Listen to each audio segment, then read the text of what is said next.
The story of the relationship between Travis Alexander and Jodi Arias began as a romantic fairy tale, but ended in a tragedy that shook not only their neighborhood but the entire country. They met in 2006 at a professional conference in Las Vegas, and their connection immediately escalated to an intense, passionate level. Jodi, an attractive and confident young woman, quickly won Travis over.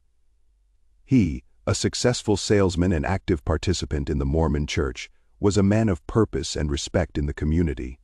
Their first meetings were filled with romance and emotional intimacy, and Travis's friends commented that he seemed happy and inspired by this new love. However, significant contradictions soon began to appear between them. Despite their strong physical attraction and shared interests, their approaches to life, and even their relationship goals were very different. Travis, raised in the strict moral traditions of the Mormon Church, was focused on a serious relationship with the goal of creating a family that matched his values. He was convinced that his chosen one should share his worldview and faith.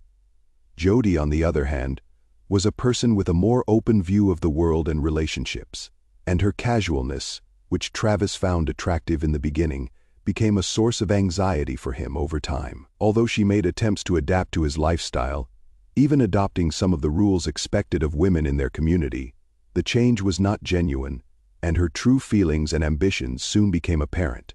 The first serious rift between them occurred when Travis began to express doubts about the compatibility of their views. He realized that the profound differences in their worldviews and approaches to life could be a serious obstacle to a long-term relationship. Jodi, for her part, couldn't or wouldn't understand this. She perceived Travis's comments as attempts to criticize her, or as a sign that he was no longer as attached to her as he used to be. Amidst this tension, the relationship began to show signs of emotional pressure. Jodi began to exhibit obsessive behavior and regularly demanded explanations from Travis. Over time, Jodi's behavior became even more controlling and persistent. She became increasingly attached to Travis and began to exhibit jealousy that knew no bounds. She followed him on social media, checked his messages, and even visited him unannounced. Travis complained to friends that he felt more trapped every day. Travis's friends and coworkers who observed their relationship from the sidelines noted that he gradually lost interest and desire to keep in touch, especially when Jodi began to control every aspect of his life. He shared with his loved ones that he was finding it increasingly difficult to stay in the relationship. But at the same time, he feared that a breakup might cause an unpredictable reaction from Jodi. Nevertheless, he tried to keep his distance by talking about the breakup more and more often. Each time he suggested ending the relationship, Jodi reassured him that she could change and adapt to his demands. She said she was willing to follow Mormon customs and accept his faith if it would help their relationship grow stronger.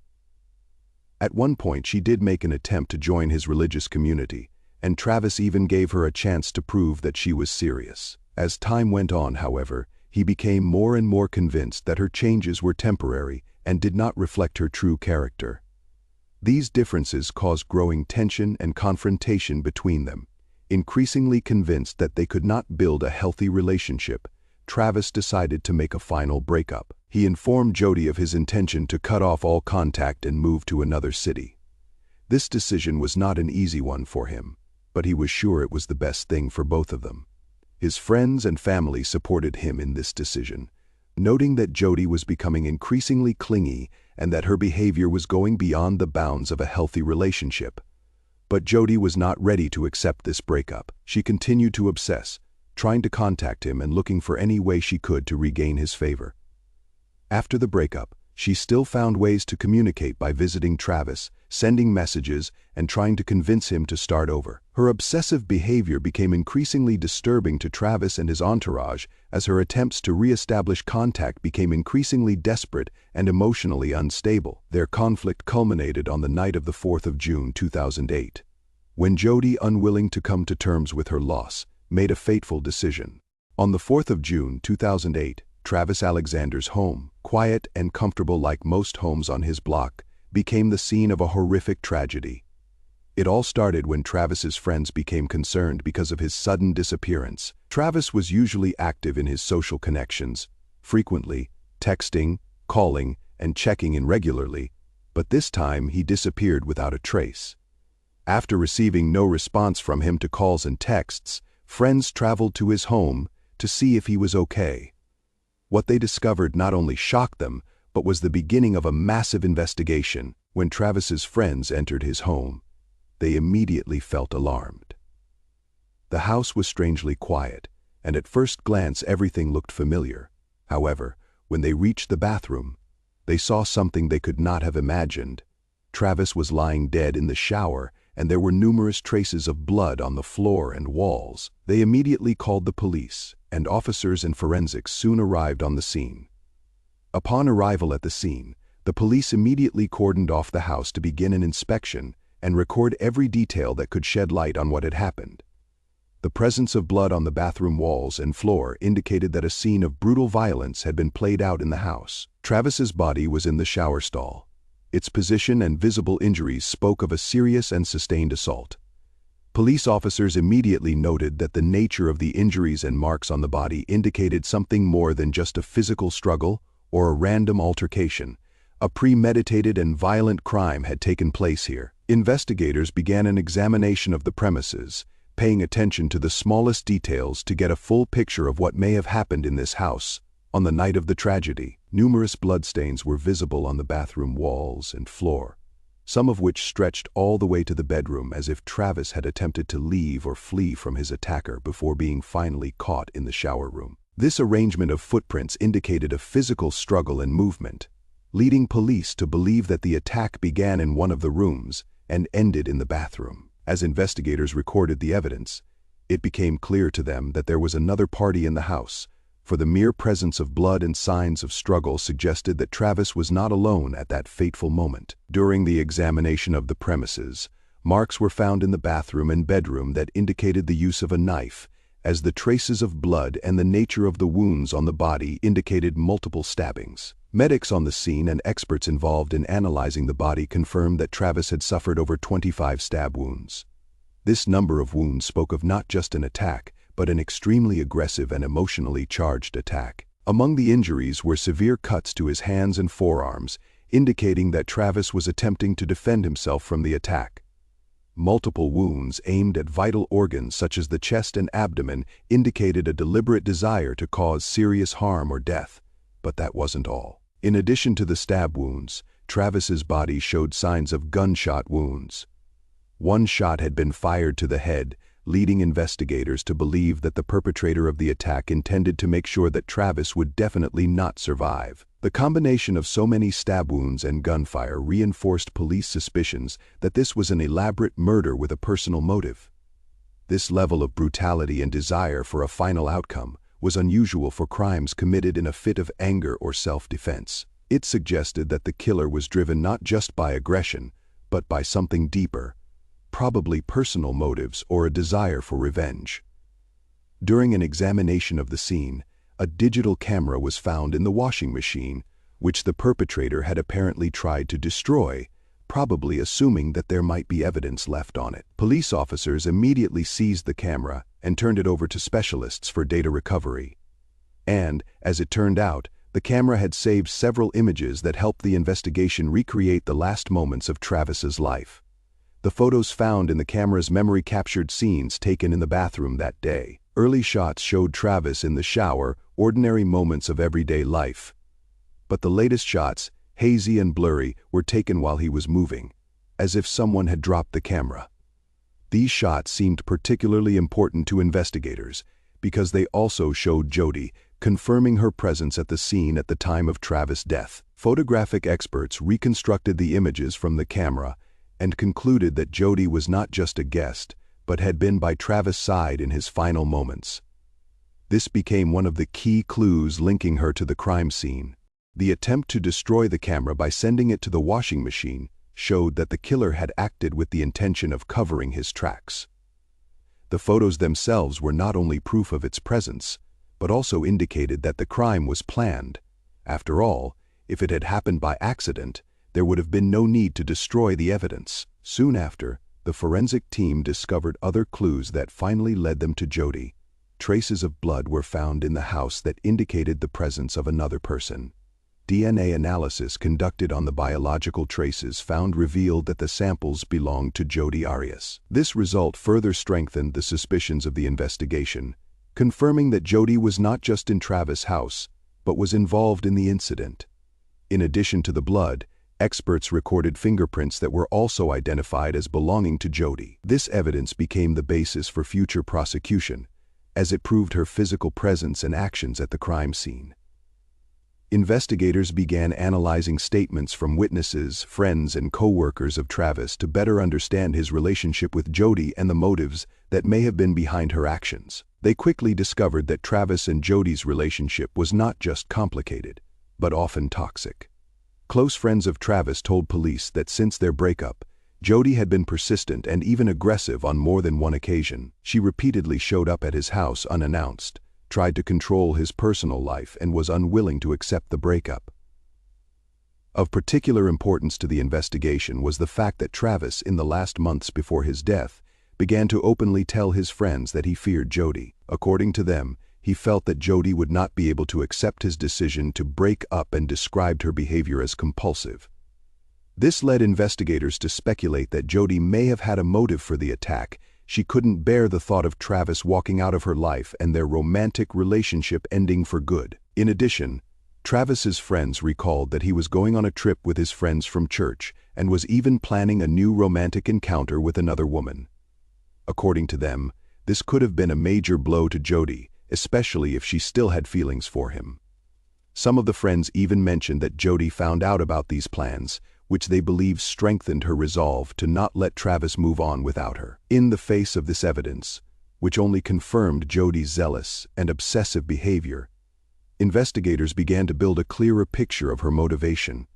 They speculated that she may have viewed the attack as an extreme step to regain control of the situation and prevent Travis from starting a new life. However, to be fully convinced of this theory, the investigation needed concrete evidence and testimony from Jodi herself, who at the time denied her presence at the scene of the crime. After weeks of intense investigation, evidence testing, and interrogations, Jodi Arias was arrested on charges of the premeditated murder of Travis Alexander. During the investigation was able to gather enough evidence that pointed to her involvement and showed that the attack was carefully thought out and prepared. The moment Jodi was arrested, the case gained even more publicity, and soon the news about it traveled the country, causing a nationwide discussion for investigators. Jodi's arrest was a major milestone in the case. From the very beginning of the investigation, the police were faced with confusing testimony and conflicting versions of events that Jodi gave during interrogations. The police suspected her involvement, but the lack of a clear picture of her motives, the nature of their relationship, and Jodi's seemingly nonchalant demeanor made it difficult to build a case. But now, with all the evidence collected and the expert findings, they could begin active preparations for the trial. At the time of her arrest, Jodi was remarkably calm. She didn't look scared or remorseful. Her face maintained a serene expression, and the way she spoke to the police was more like talking to old acquaintances than to those arresting her for suspicion of murder. This level of confidence and composure was uncharacteristic of suspects in such serious crimes. Police officers noted that Jodi acted as if she believed her arrest was only a temporary misunderstanding that she would soon be able to explain. Jodi's first interviews after her arrest became an important source of information for the investigators, and her behavior only served to increase their confidence in her involvement. During the interrogations, Jodi initially categorically denied her presence at Travis' house on the night of the murder, claiming that she was elsewhere and could not have been involved in the tragedy. She provided a false alibi in an attempt to convince investigators that she had no reason to be with Travis that day. However, when police presented her with evidence, including camera photos of her in his home at the time of the murder, Jodi began to change her testimony. Realizing that it was futile to deny her presence, Jodi changed her story and stated that she was at Travis' house. But their encounter was not violent. She began to tell a new story where their encounter was supposedly peaceful and calm. At this point, investigators noticed that Jodi was changing the details of her story in response to the evidence presented, as if she was adapting to the information the investigators had. Each time she was shown new evidence or testimony, she would adjust her story in an attempt to explain her actions, but her version became more and more confusing and illogical. During interrogations, Jodi began to resort to manipulation, trying to evoke sympathy and even pity from the investigators. She claimed that she felt a strong affection for Travis and tried to explain that their relationship was full of contradictions and that her behavior was the result of emotional tension. At one point, she began to reveal that she had mixed feelings of love and frustration, which she said made their relationship difficult and led to misunderstandings. However, her words did not explain why she stabbed Travis more than 25 times and fired a gunshot into his head. Investigators saw that Jodi was trying to play the role of a victim of circumstance, but her version was inconsistent with evidence that pointed to her active participation in the tragedy. The key element that definitively incriminated Jodi was photographs from a digital camera found in the washing machine. During questioning, investigators showed her photos taken on the day of the murder. These images captured Travis's final moments, footage of him in the shower followed by several indistinct photos taken during the struggle, and final shots that captured the moments after the attack. When Jodi was shown these images, she tried to explain them, claiming that they were just taking pictures and that there was nothing criminal in the footage. However, investigators knew that the camera had been placed in the washing machine precisely to destroy evidence, indicating an attempt to cover up the crime. Each time investigators presented Jodi with new evidence, her version of events changed and her stories became more and more contradictory. When asked why she made the attempt to get rid of the camera, Jodi was unable to answer convincingly, switching topics again. She tried to turn the conversation to the peculiarities of her relationship with Travis, talked about her experiences and difficulties, but the investigators saw that all her words were just an attempt to avoid the truth. When it became clear that her testimony was completely unreliable, investigators decided to charge Jodi. She was arrested on a charge of premeditated murder. It was important to the police and prosecutors that her own testimony and her attempts to create a false alibi became evidence against herself. At every stage of the interrogation, she confused her testimony, and psychology experts involved in the investigation drew attention to her attempts to manipulate the investigation. The experts noted that Jodi tried to evoke pity from the investigators by appealing to her feelings and relationship problems, but her story became increasingly artificial and inconsistent. Jodi's behavior during the interrogations attracted the attention not only of the investigators, but also of psychologists who became interested in understanding her motivation and the reasons for such equanimity. Experts noted that her reaction to the accusations was atypical. She did not express obvious signs of fear or regret, and behaved more like she was trying to maintain control over the situation. In one of the interrogations, she even allowed herself to smile as she talked about her feelings for Travis, which puzzled the investigators. They saw this as not just confidence, but rather an attempt to hide her true emotions, to give the impression that she did not realize the gravity of her actions.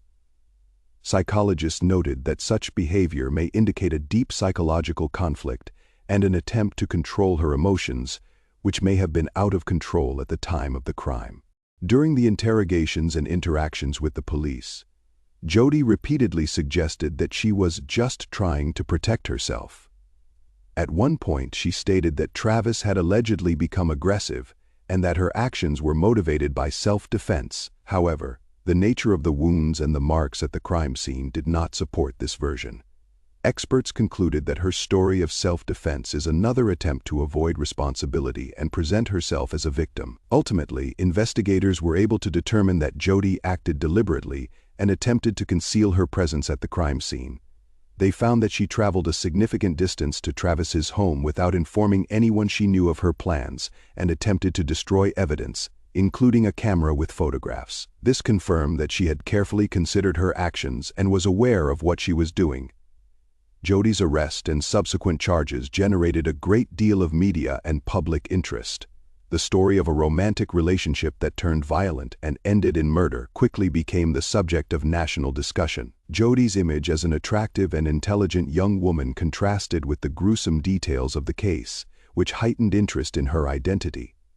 Soon, her name was known throughout the country, and the public followed every new twist and turn of the case. Jodi Arias, who seemed so confident and cool-headed during her interrogations, found herself at the center of one of the most high-profile trials of the decade.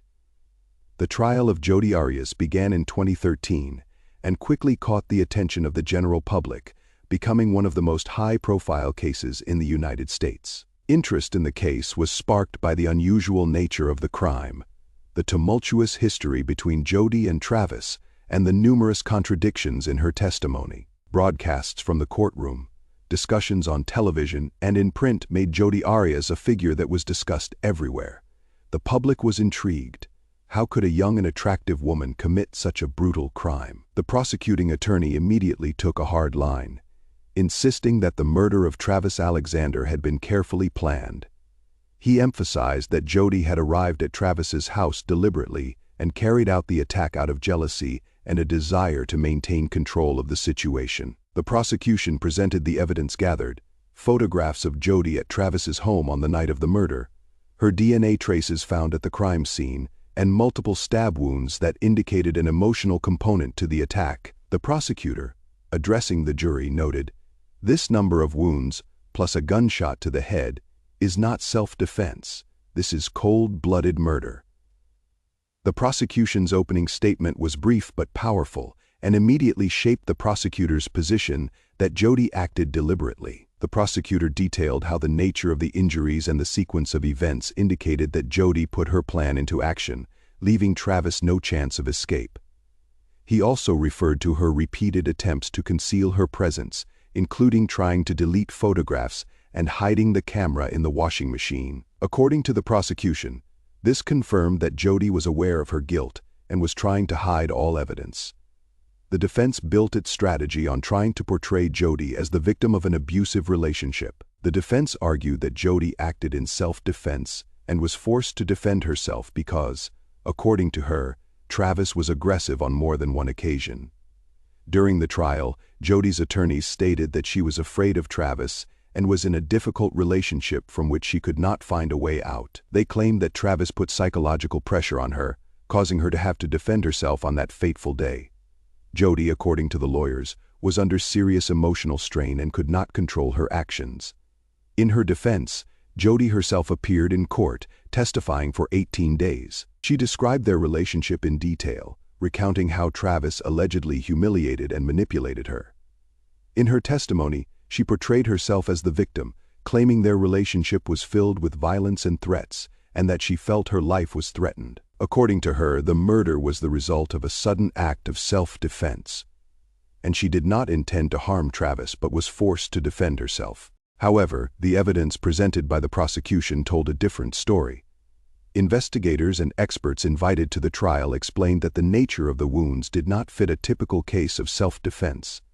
More than 25 stab wounds, as well as a gunshot to the head, were clear signs of excessive violence that could not be explained by the defense. Psychologists involved in the case also noted that such aggression often indicates strong emotional distress, such as jealousy or a desire for punishment, rather than fear for one's life. The prosecutor, in turn, tried to show the jury that Jodi's story of self-defense was fictitious and intended solely to avoid punishment. He called attention to her conflicting testimony and the fact that she changed her story in different interrogations. He reminded the court of how Jodi initially denied her presence in the house, and then tried to justify herself by claiming self-defense. If it was really self-defense, why would she first deny seeing Travis? The prosecutor asked. These points undermined Jodi's credibility and gave the jury the impression that she was manipulating the truth in her favor. The trial went on for months, and each day escalated the public's attention. Reports from the courtroom conveyed the drama of the case and the contradictory image of Jodi Arias, who at the trial tried to appear remorseful, but often showed confidence and even indifference. Many noted her strange behavior. She was crying, then suddenly became emotionless, which caused contradictory feelings in the audience. After a long debate and consideration of all the evidence, the jury reached a verdict. Jodi Arias was found guilty of first-degree murder, premeditated and carefully planned. The verdict soon became widely debated. She faced either life in prison or the death penalty for her crime. That choice rested with the court, and the public watched the outcome with suspense. Ultimately, the court sentenced Jodi Arias to life in prison without parole.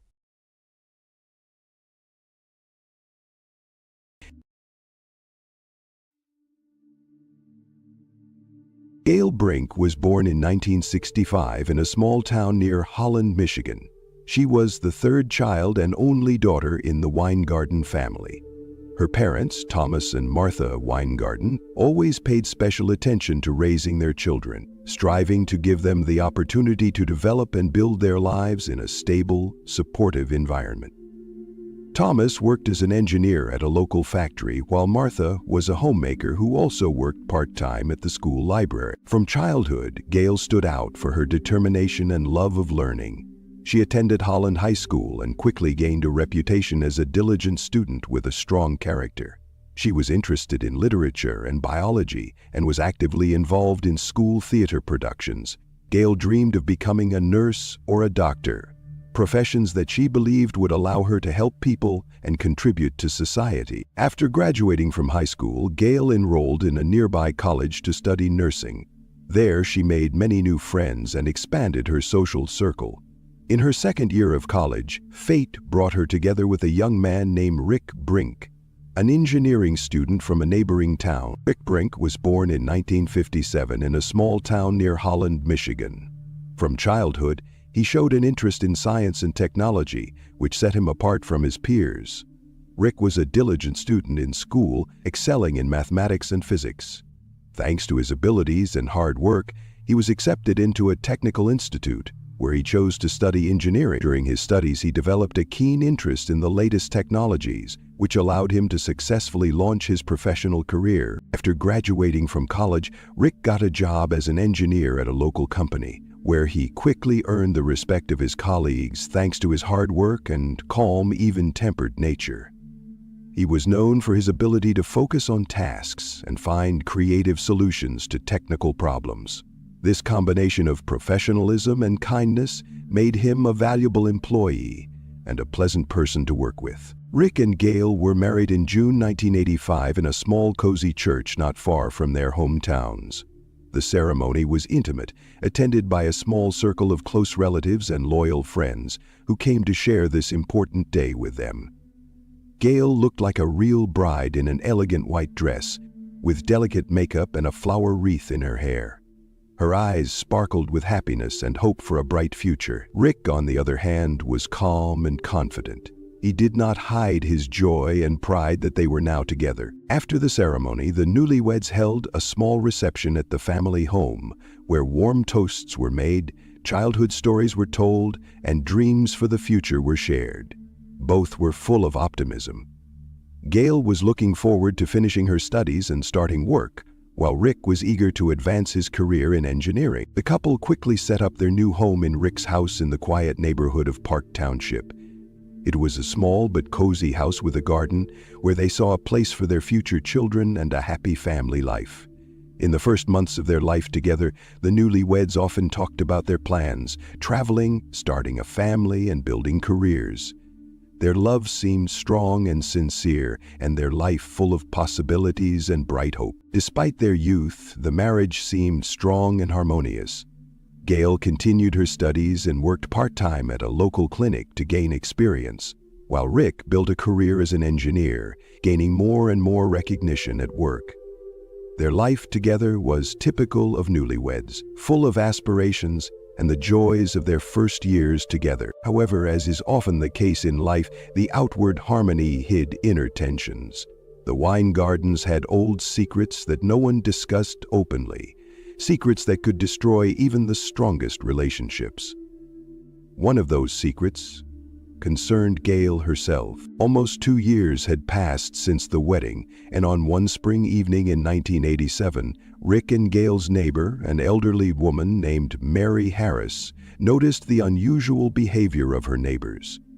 Usually at that time of the evening, the young couple's house was already immersed in silence and tranquility, the lights were off, and the street was gradually emptying. But on that day, the lights in their house were on much longer than usual, and this immediately caused Mary some slight concern. The evening silence that usually reigned in the Park Township neighborhood seemed to be broken by a strange aura. Mary remembered that she knew Rick and Gail as attentive and responsible neighbors who always kept things tidy and followed a daily routine. The lights in their house, burning so late, were not in keeping with their habits. The neighbor began to wonder what was going on inside. Deciding to check, Mary approached the door and knocked several times. There was no answer. She rang the doorbell, but again there was no response. The woman then tried to look through the windows, but the light from the interior made it impossible to see what was happening inside the rooms. There was complete silence. No sound of footsteps, no voices, no usual noise of life, which only increased her anxiety. Mary stood at the door for several minutes, trying to decide whether she should be concerned. She called the neighbors across the street to see if they had noticed anything unusual, but no one could provide any answers. With each passing moment, her doubts about Rick and Gail's well-being grew stronger. After a while, realizing that neither of them was going to open the door or answer the phone, Mary realized that something was clearly wrong. She couldn't understand how such a responsible and caring couple could simply ignore their neighbors or lock themselves in without explanation. She was overcome with anxiety and decided that she would not be able to figure out what was going on without outside help. After weighing everything, Mary dialed the police and reported her suspicions, saying that she had been unable to contact her neighbors for a long time and was concerned about their well-being. When the police arrived at the scene, they found Rick and Gail Brink's house in its usual condition. It stood in a quiet neighborhood in Park Township, surrounded by a small garden and a well-kept lawn. The patrol car stopped at the curb and 2 officers approached the house, cautiously assessing the situation. The lights were still on, illuminating the semi-darkness of the night. The house was unlocked. The front door was open, which aroused suspicion. It looked as if someone had left in a hurry, or conversely, was inviting them in. The officers cautiously crossed the threshold. A strange silence reigned inside. There was no familiar noise of everyday life, not even the sound of a clock or the quiet hum of ventilation. The first glance immediately drew attention to a small mess. Books were scattered on the floor near the door, household items were strewn about, and it seemed that someone had been in a hurry or had entered the house unexpectedly. The setting was typical of a young family. Furniture, photographs on the walls, dishes on the kitchen table.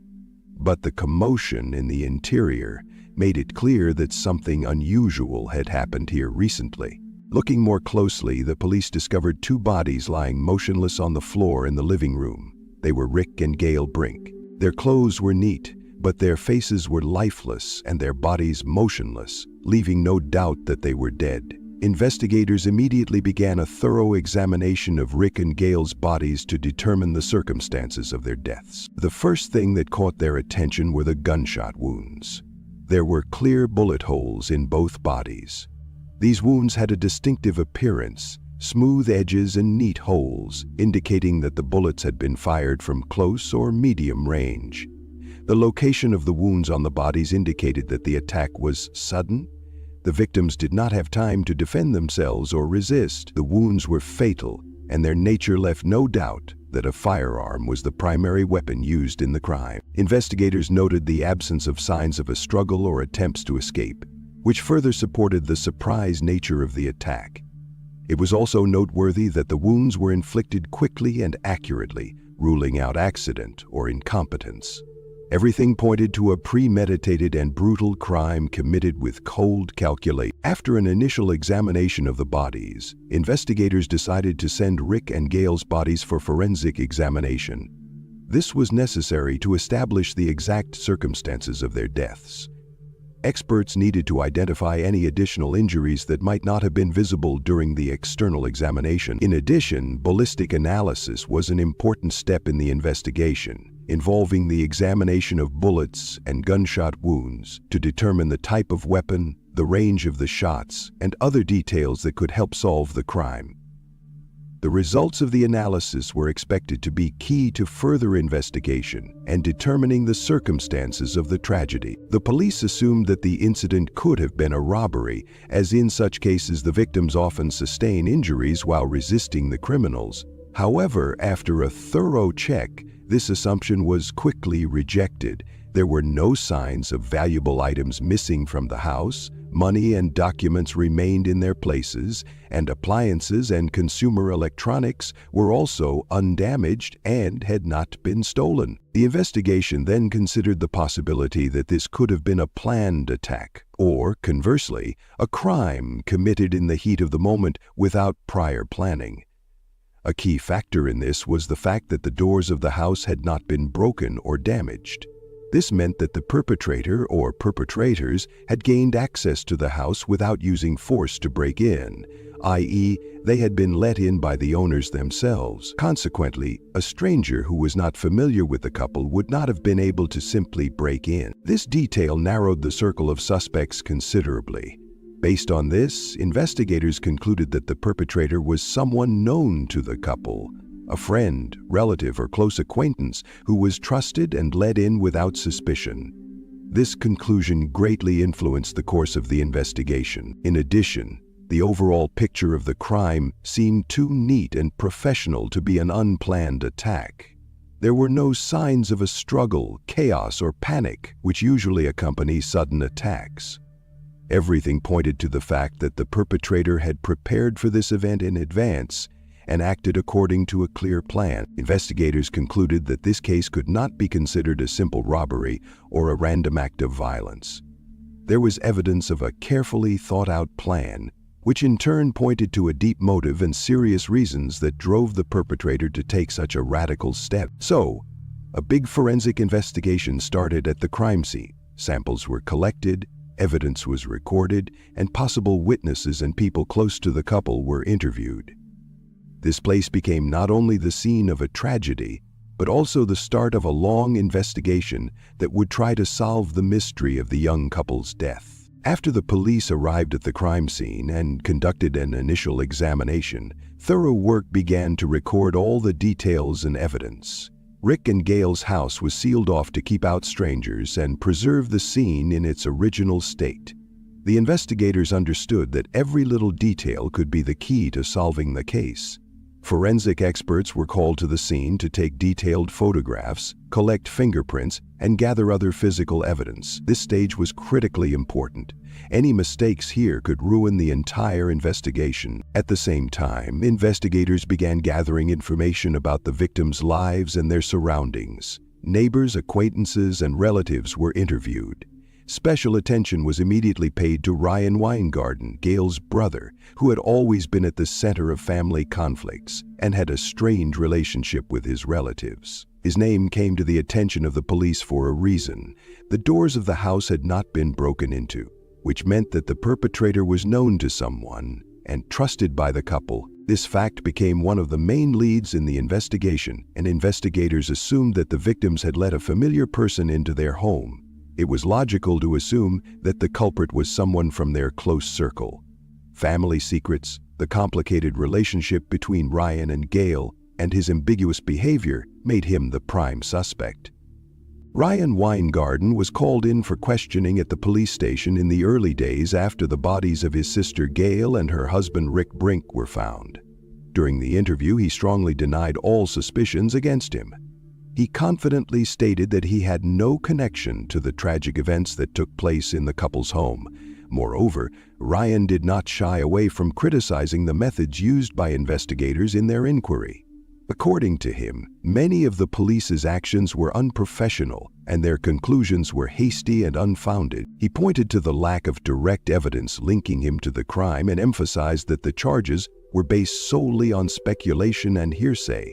Despite the emotional toll of the situation and the pressure he was under, Ryan remained calm and willing to cooperate with law enforcement within reason. He openly stated that he was not afraid to provide information that would help shed light on what had happened, but at the same time insisted that it was important not to jump to conclusions and not to cast suspicion on an innocent person without solid grounds.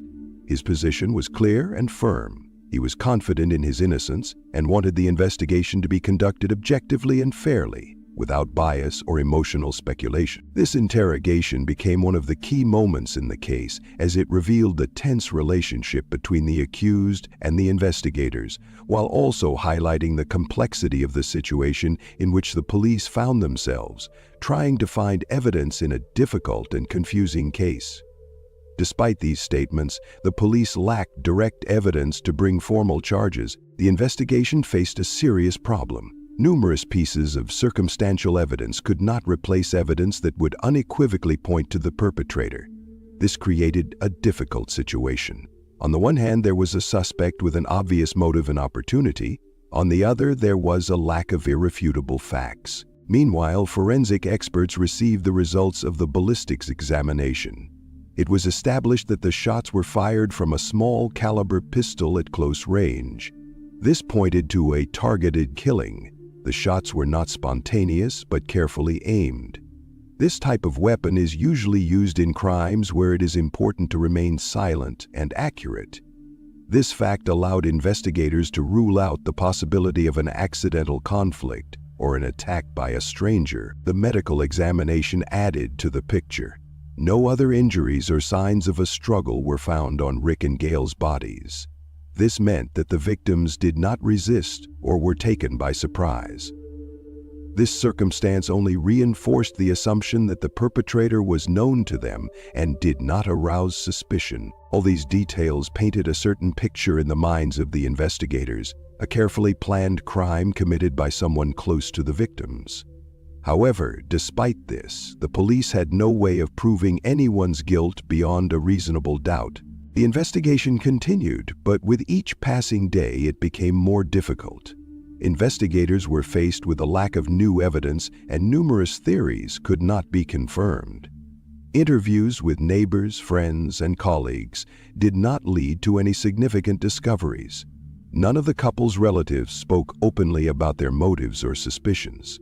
Many closed themselves off, afraid of interfering in someone else's life, while others simply did not know anything new. The police carefully checked all the information they had received: who had last seen the couple and when, who might have had a motive for revenge, who was in conflict with them. But nothing could displace Ryan from the position of prime suspect. Meanwhile, the investigation gradually wound down. Due to a lack of new facts, the case of Rick and Gail's murder was frozen. The materials were neatly packed away, the case was archived, and for many years it became one of those tragic mysteries that never gets solved. Rumors and speculation continued to circulate, but for the police, it was a serious setback. The perpetrator remained at large, and the victims' families lived in anticipation of justice that never came. Many believed that the case would remain unsolved. However, new circumstances would emerge in the future that would allow the investigation to be reopened, and then the truth would come out. The murder of Rick and Gail Brink remained one of the most mysterious and difficult cases in the history of the local police. For many years, the investigation yielded no clear results, and investigators were constantly faced with dead ends. For a long time, there were no clear suspects, and the course of the investigation changed several times depending on new circumstances and emerging evidence. Initially, investigators considered various versions, ranging from a random robbery to an accidental attack, as well as versions involving other people close to the victims. Over the years, suspicion fell on neighbors and acquaintances of the couple, but none of the versions had sufficient evidence to proceed with charges. However, many years after the tragedy, the case took a new turn. During a review of the case files and taking into account new circumstances, information emerged that prompted investigators to take another look at Ryan Wingarden, Gail's brother. It became clear that motives that had previously been overlooked now took on much greater significance. One of the main motives was Ryan's envy of his brother and sister-in-law's success. The young couple's life seemed unattainable to him. Rick was building a career, had a stable income, and Gail was managing to balance her studies and work and seemed to be the embodiment of success and happiness. For Ryan, whose relationship with his family had always been strained, this caused deep inner irritation and perhaps even resentment. An additional and very serious factor that complicated the case and had a significant impact on the motivation for the crime was the information that Ryan and his sister Gail had been in an intimate relationship during their teenage years. This fact remained a carefully guarded family secret for a long time, which family members did not discuss openly. and tried with all their might to cover up. They did not even talk about it outside the family, fearing the consequences, condemnation, and destruction of their reputation. Those who knew about this secret understood how much it could affect the lives of everyone involved. It was a topic that could cause deep emotional trauma and irreparable rifts within the family. It was precisely because of the fear of this information being revealed and the possibility of public condemnation that tension arose, which only grew over time. For Ryan, this secret became a heavy burden that he tried to hide by any means necessary. It was probably his desire to keep the secret and prevent its disclosure that became one of the reasons for his inner conflict and motivation for his cruel act. Perhaps he feared that his sister's success and happiness with her husband could lead to the disclosure of their relationship, which would destroy his life and jeopardize his reputation. Thus, the desire to keep the secret, hide the truth, and eliminate the threat of disclosure could have pushed Ryan to take tragic action. Investigators also noted that Ryan behaved extremely suspiciously during the period of the murders. His actions and behavior raised questions among both his loved ones and law enforcement officials. He avoided contact, changed his travel routes, and was overly cautious in his communications. This only served to heighten suspicions about him. Pam Weingarten, Ryan's wife, became a key figure in the further development of the investigation and ended up being the main witness for the prosecution. At the time of the crime, Pam was with Ryan and was able to closely observe his behavior and emotional state. Despite this, she remained silent for a long time, possibly out of fear, doubt, or a desire to protect her husband.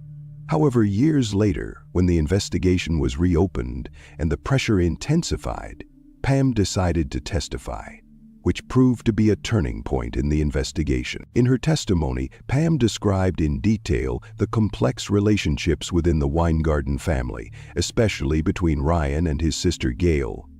She spoke of numerous arguments, tensions, and hidden conflicts that had built up over the years and were exacerbated by jealousy and resentment. According to her, Ryan repeatedly expressed dissatisfaction with his life, openly talking about his resentment toward his brother and sister-in-law, envying their success and family happiness. In addition, Pam noted that in the period leading up to the day of the murder, Ryan's behavior became even more suspicious and disturbing. He was irritable, sometimes even aggressive, avoided communication, and tried to stay away from family and friends. These changes in mood and anxiety, she said, caused her concern and anxiety. Pam's testimony played an important role in the investigation, as it not only confirmed the motive, jealousy and animosity, but also added specifics to the picture, allowing investigators to draw clearer conclusions. Her words became a strong argument for the prosecution and ultimately helped break the case out of years of stagnation. Based on all the evidence gathered, including Pam's testimony, forensic findings, and behavioral analysis, investigators charged Ryan with first-degree murder. This meant that the investigation had identified a specific suspect and that the charges were based on compelling evidence. Ryan was arrested at his home in Grand Haven, Western Michigan, where he lived with his family. This happened in early 2014, almost 3 decades after the murder. At the time of his arrest, Ryan was at home and did not expect the case to take such a serious turn again. The police carried out the arrest calmly to avoid possible resistance and maintain order. Ryan was informed of his rights and taken to the station for further questioning and procedural actions. His arrest caused a great stir in the local community, with many shocked that a crime that seemed long forgotten was once again in the spotlight. This moment marked a turning point in the case. After years of despair, the legal proceedings had finally begun, and the community had hope for a just conclusion to the tragedy. The trial of Ryan Weingarten, accused of murdering his sister Gail and her husband Rick Brink, began in April 2014 in the Ottawa County Circuit Court in Michigan. The case had attracted a great deal of public attention. The investigation had lasted almost 3 decades, and now the entire town was watching the proceedings with bated breath. The courtroom was packed with members of the press, town residents, relatives of the victims, and human rights activists who were closely monitoring developments. The atmosphere in the courtroom was tense. On one side were experienced defense attorneys who persistently pointed to the lack of direct evidence and insisted that their client was innocent. On the other hand, the prosecutors, who had prepared an extensive case file including forensic reports, witness statements, and other evidence, confidently presented their case. Ryan Weingarten behaved in a restrained and calm manner, but at times his words behaved in a distrained and distrust of the court. During the trial, all the evidence gathered in the case was examined in detail. Forensic experts confirmed that Rick and Gail died from gunshot wounds inflicted at close range with a small caliber weapon.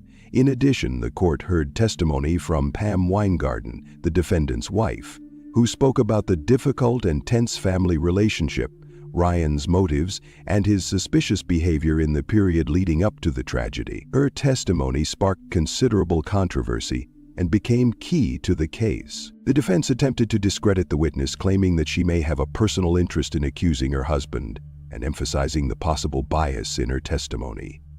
Nevertheless, the jury carefully weighed all the arguments and evidence, heard additional testimony and expert opinions, and then retired to deliberate. The psychological and emotional aspects of the case were also discussed during the trial. Assessments of the defendant's mental state were presented, and motives, including jealousy and a desire to hide family secrets, were examined in detail. This allowed for a more complete understanding of the events that led to the tragedy. After several hours of closed-door deliberation, the jury unanimously found Ryan Weingarten guilty of first-degree murder. The verdict elicited mixed feelings in the courtroom.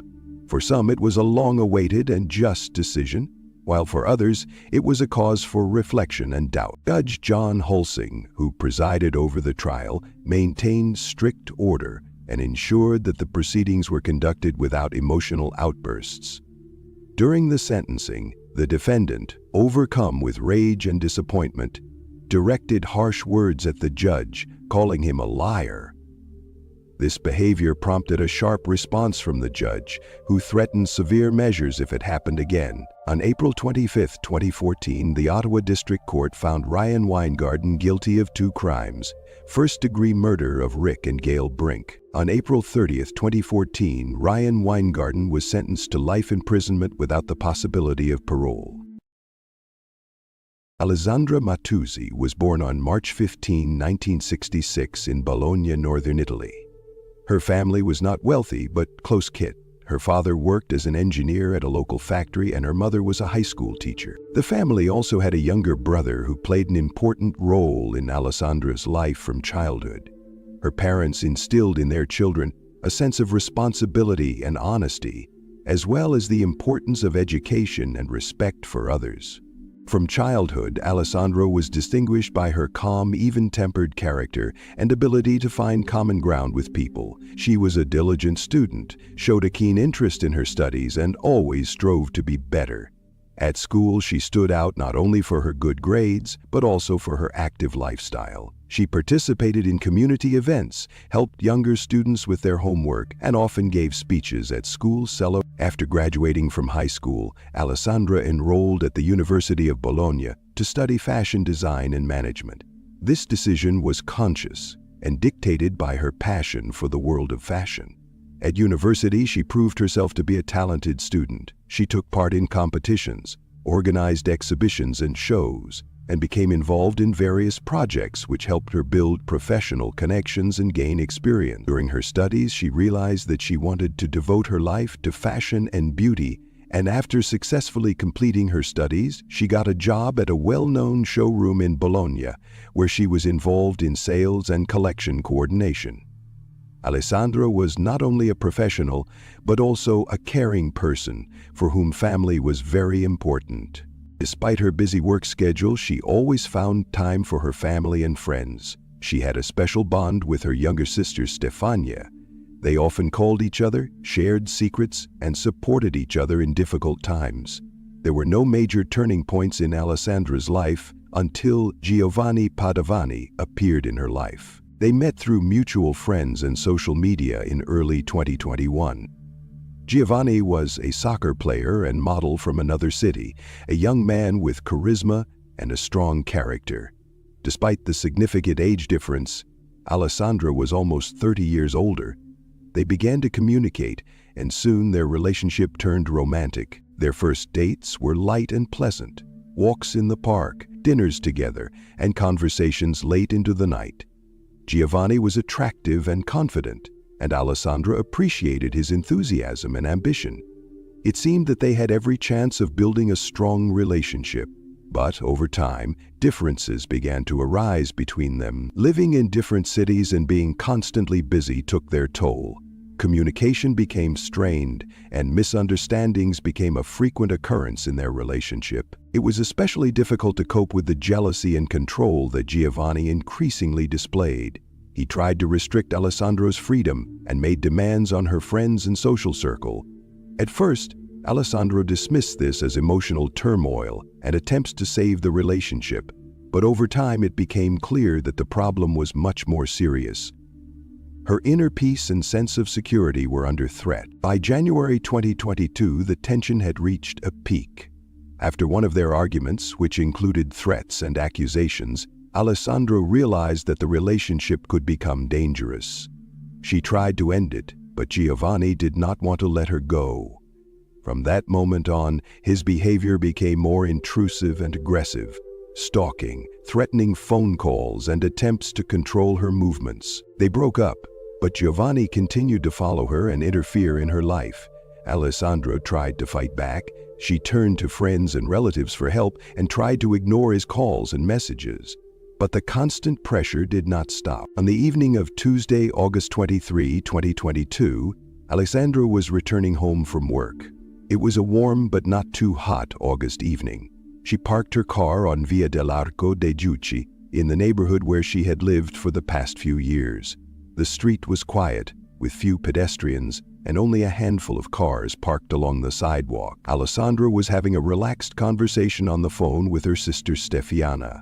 They were discussing plans for the weekend and sharing news. It seemed like it would be a normal, uneventful evening.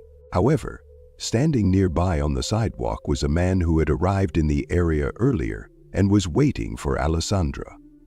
None of the passers-by knew who he was or what his intentions were. When Alessandra got out of her car, still holding the phone to her ear and continuing her conversation, the man suddenly attacked her. He was holding a heavy metal object, a hammer, which he had grabbed from his car. The blow came suddenly, leaving the woman almost no time to defend herself. Alessandro felt a sharp pain, but tried to fight back, run away, and scream. The attack continued. The attacker used not only the hammer, but also his fists, kicked her, grabbed her, and beat her with various objects. All this horror unfolded before the eyes of Alessandra's sister Stefania, who was on the phone. She heard screams, the sounds of a struggle, and desperate attempts to defend herself. Realizing that something terrible was happening, Stefania immediately called the police, trying to stay connected with her sister and help her in any way she could over the phone. That evening was fateful for Alessandra. What began as a normal conversation on the doorstep of her own home turned into a tragedy. Her life had been filled with struggles and attempts to preserve her freedom and dignity, but at that moment, everything came to an end. What seemed like an unexpected and terrifying moment was the result of months of persecution and violence. The silence of Via dell'Arco dei Crocieri was broken by loud screams and the sounds of a struggle. None of the passers-by intervened in time, and only Stefania's timely phone call alerted the police. When the police arrived at the scene, they were met with an alarming and tense scene. The evening street of Via dell'Arco dei Crociati, which was usually quiet and peaceful, was now marred by a horrific scene of violence. Alessandro Matuzzi was standing on the sidewalk near a parked car, her clothes torn and covered in blood. Despite the severity of her injuries, she was still alive and conscious, although her condition was extremely serious. The police immediately called an ambulance. Paramedics arrived within minutes and, after assessing the woman's condition, began to administer first aid at the scene. Alessandra was struggling desperately to breathe, her face contorted with a mixture of pain and horror. After her condition stabilized, the woman was rushed to the nearest hospital, where doctors began intensive care. They made every effort, using all available methods to save her life, but her injuries were too severe and incompatible with life. A few hours after her arrival, Alessandra died. The fight for her life ended in tragedy. Investigators began a thorough examination of the crime scene. The first priority was to collect all evidence that could help solve the crime. Several items related to the attack were found around Alessandra's car. Among them was a hammer, a heavy metal tool that was presumably used to deliver the first and most severe blow. The hammer was covered in bloodstains and appeared to have been discarded near the scene of the crime. Investigators also found traces of blood on a nearby bench located a few meters from the car. This indicated that during the attack, the victim may have been beaten not only on the sidewalk but also near the bench. Traces of blood were scattered throughout the area, with some drops leading to a nearby courtyard, suggesting that the fight may have moved slightly. A phone was found next to the victim's body. It was broken, the screen was cracked, but the device remained on. The phone became one of the key pieces of evidence for the investigation, as it could contain important information: calls, messages, recorded conversations, and possible contacts that could shed light on who might have been involved in the attack. Traces possibly belonging to the attacker were also found near the car and the bench. Pieces of fabric from clothing. All of this evidence was immediately secured and sent to a forensic laboratory for analysis. However, the police acted quickly, understanding that time was of the essence in solving the crime. Since the murder had occurred recently, investigators began patrolling the area, trying to interview possible witnesses, check CCTV cameras, and track the movements of suspicious individuals. Special attention was paid to analyzing Alessandra's phone. With the help of experts, specialists tried to recover her last calls and messages to determine who she had been in contact with in the hours before the attack. This phone analysis could provide important clues if, for example, a contact associated with threats or harassment appeared in her call or message history. There were also plans to interview Alessandra's relatives and acquaintances to find out if she had any conflicts and who might have had a motive and the means to commit such violence. However, this stage was to be carried out at a later date, as the priority was to quickly assess the scene and gather as much evidence as possible. The crime scene bore traces of brutality and a violent struggle. Alessandra's blood was on the sidewalk, on the car, on the bench, and in several places near the house. Based on the size and location of the bloodstains, investigators were able to reconstruct the approximate course of events. The sequence of the fight, where the main blows were struck, and where Alessandra tried to dodge or defend herself. Despite all efforts, the fact remained tragic. There were too many injuries, and they were inflicted with particular cruelty. The strength and determination of the attacker were evident, revealing him to be not just a random passerby, but someone who knew the victim and was determined to harm her. The actions of the police and ambulance services were coordinated as much as possible. Despite Alessandra's serious condition, the emergency services did everything they could to save her. But even their professionalism and speed proved powerless in the face of the extent of her injuries. The situation at the crime scene remained tense for several hours. Investigators not only collected evidence, but also tried to maintain order and cordon off the area from outsiders so that nothing would be damaged or disappear. Local residents who heard about what had happened were shocked. No one could believe that such a tragedy could have occurred in their quiet and peaceful neighborhood. Many of them knew Alessandro as a kind and helpful person who was always ready to lend a hand. At the same time, investigators began working with neighbors and acquaintances, asking if they had noticed any strangers or unusual behavior in the area, and gathering information about Alessandra's past conflicts and people with whom she might have had problems. Despite all the information gathered, the investigation initially progressed slowly. The main witness, Alessandra's sister, was unable to name the attacker, and the victim unfortunately did not survive to assist the investigation. The police understood that time was against them and that every hour was crucial in preventing the perpetrator from escaping. Thus, in the early stages, the investigation relied mainly on physical evidence, analysis of digital traces, and statements from those around her. Investigators were in constant contact with relatives and loved ones to obtain as much information as possible and coordinate their actions. This stage of the investigation was a crucial moment that would determine the future of the case. The speed and competence with which the evidence was gathered would determine whether the perpetrator could be punished and similar tragedies prevented in the future. While the identity of the perpetrator remained unknown, the foundations had been laid for further investigation, during which new facts and evidence would be uncovered. The investigators had a long and painstaking task ahead of them, aimed at restoring justice and preserving the memory of the deceased Alessandro Mattuzzi. After quickly analyzing Alessandro Mattuzzi's phone, the police obtained key information that allowed them to steer the investigation in the right direction. Despite damage to the device, forensic experts were able to recover most of the victim's correspondence, calls, and messages from the last days and hours before the attack. The phone, which had witnessed the last moments of Alessandro's life, contained information that soon became the basis for identifying the suspect. A key discovery was the fact that at the time of the attack, Alessandro was talking on the phone with her sister Stefania. The sister, who was on the other end of the line, became an unwitting witness to the tragedy. Stefania became an important informant for the investigation. Her interrogation was conducted according to standard procedure, with strict adherence to all legal norms. During the interrogation, she recounted the conversation in detail. According to her, Alessandro's voice was filled with fear and pain, and her intonation betrayed pleas for mercy and desperate cries. The name Giovanni was mentioned several times during the conversation, although not clearly, but clearly enough to attract the attention of the investigator. Giovanni Padovani is a 27-year-old Italian footballer and model born in northern Italy. He played as a defender for a Serie D team, the lowest division of Italian football, where players often combine sport with other activities or work part-time.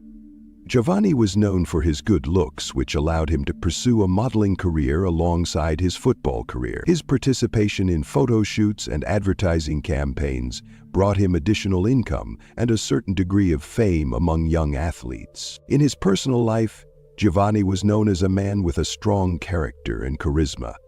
But his relationship with Alessandro Mattuzzi was fraught with tension and conflict. Despite the noticeable age difference, he was almost 30 years younger than her, they began a romantic relationship which soon became complicated due to Giovanni's intrusive and controlling behavior. According to the investigation, he was prone to aggressive outbursts and jealousy, which ultimately led to tragic consequences. This discovery was a turning point in the investigation. Investigators began examining Alessandro's phone correspondence with a man named Giovanni. The correspondence revealed a history of complex, tense, and painful relationships between the victim and this man.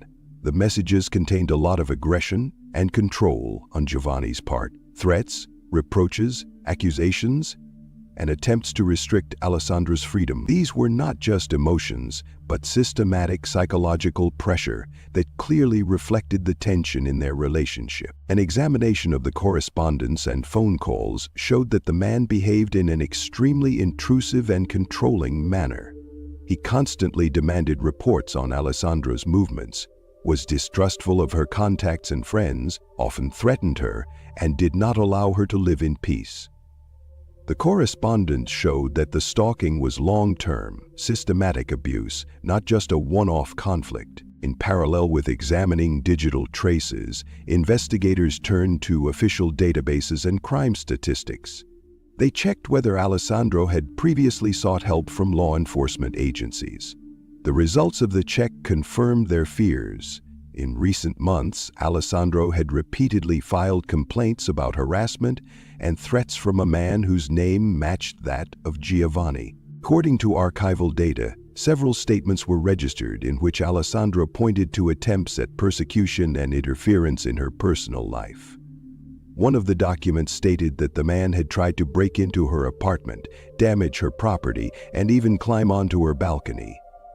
However, despite these reports, protective measures were not properly implemented, and the man continued to stalk Alessandra. This discovery was serious confirmation that the investigation had a key suspect, a man with a clear motive, the means, and a clear desire to cause harm. The crime began to unravel, revealing new details about the suspect's character and motives. A portrait of the criminal was pieced together from descriptions provided by neighbors and acquaintances, as well as information obtained from digital traces. An important part of the work was the recovery of deleted messages and hidden chats, a painstaking and complex task that required the professional intervention of specialists. It was thanks to this recovered data that the investigation was able to see a more complete picture of what had happened. Not only was the correspondence between Alessandra and Giovanni checked, but also the suspect's messages with other individuals. This helped to determine whether he had any accomplices or people who could advise or support him in committing the crime. Records of conversations and dialogues were found in which certain conflicts and plans were discussed, indicating that the suspect may have been preparing for the attack in advance. The investigation also revealed that the suspect had not only been stalking Alessandra, but had also been actively trying to control her life. His actions included attempts to interfere in her domestic and personal life, damaging her car, tampering with her meters, and attempting to break into her home. These facts underscored the danger he posed to the victim. By the time the police had gathered all this information, it was clear that they were not dealing with a random criminal, but with a man with a deep motive and a complex relationship with the victim. This was not just a case of physical violence, but of systematic psychological and emotional pressure. The investigators understood that in order to successfully complete the investigation, they needed to gather as much evidence as possible to bring convincing charges against the suspect. The tangled web of crime, which seemed complex and confusing, began to unravel thanks to the professionalism and tenacity of the investigators. Ultimately, through a comprehensive analysis of digital data, witness testimony, and archival documents, the investigation identified the name and identity of the main suspect, Giovanni Padovani. The next step was to prepare an operation to arrest him and gather additional evidence. Once investigators had obtained conclusive evidence of Giovanni Padovani's involvement in the brutal attack on Alessandra Mattuzzi, the decisive stage of the investigation began: the search for and arrest of the suspect. The realization that they were dealing with a man capable of premeditated and brutal murder required the police to act with maximum efficiency and coordination. Not only did the quality and speed of their work determine whether the crime would be solved, but also the safety of the public. The first step was to carefully track Giovanni's movements. The police studied mobile phone data to establish the last locations of the suspect. In addition, Giovanni's acquaintances, friends, and colleagues were interviewed, and CCTV footage from the crime scene was analyzed.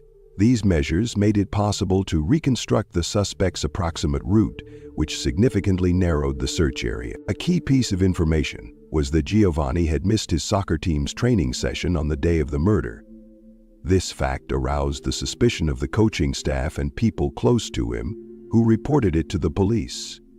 His absence from training without a valid reason was a significant clue, given the suspect's tense relationship with Alessandra. The search led police officers to a suburb of Bologna, where Giovanni often stayed and had acquaintances. On August 24, the day after the tragedy, investigators found him in a small rented apartment.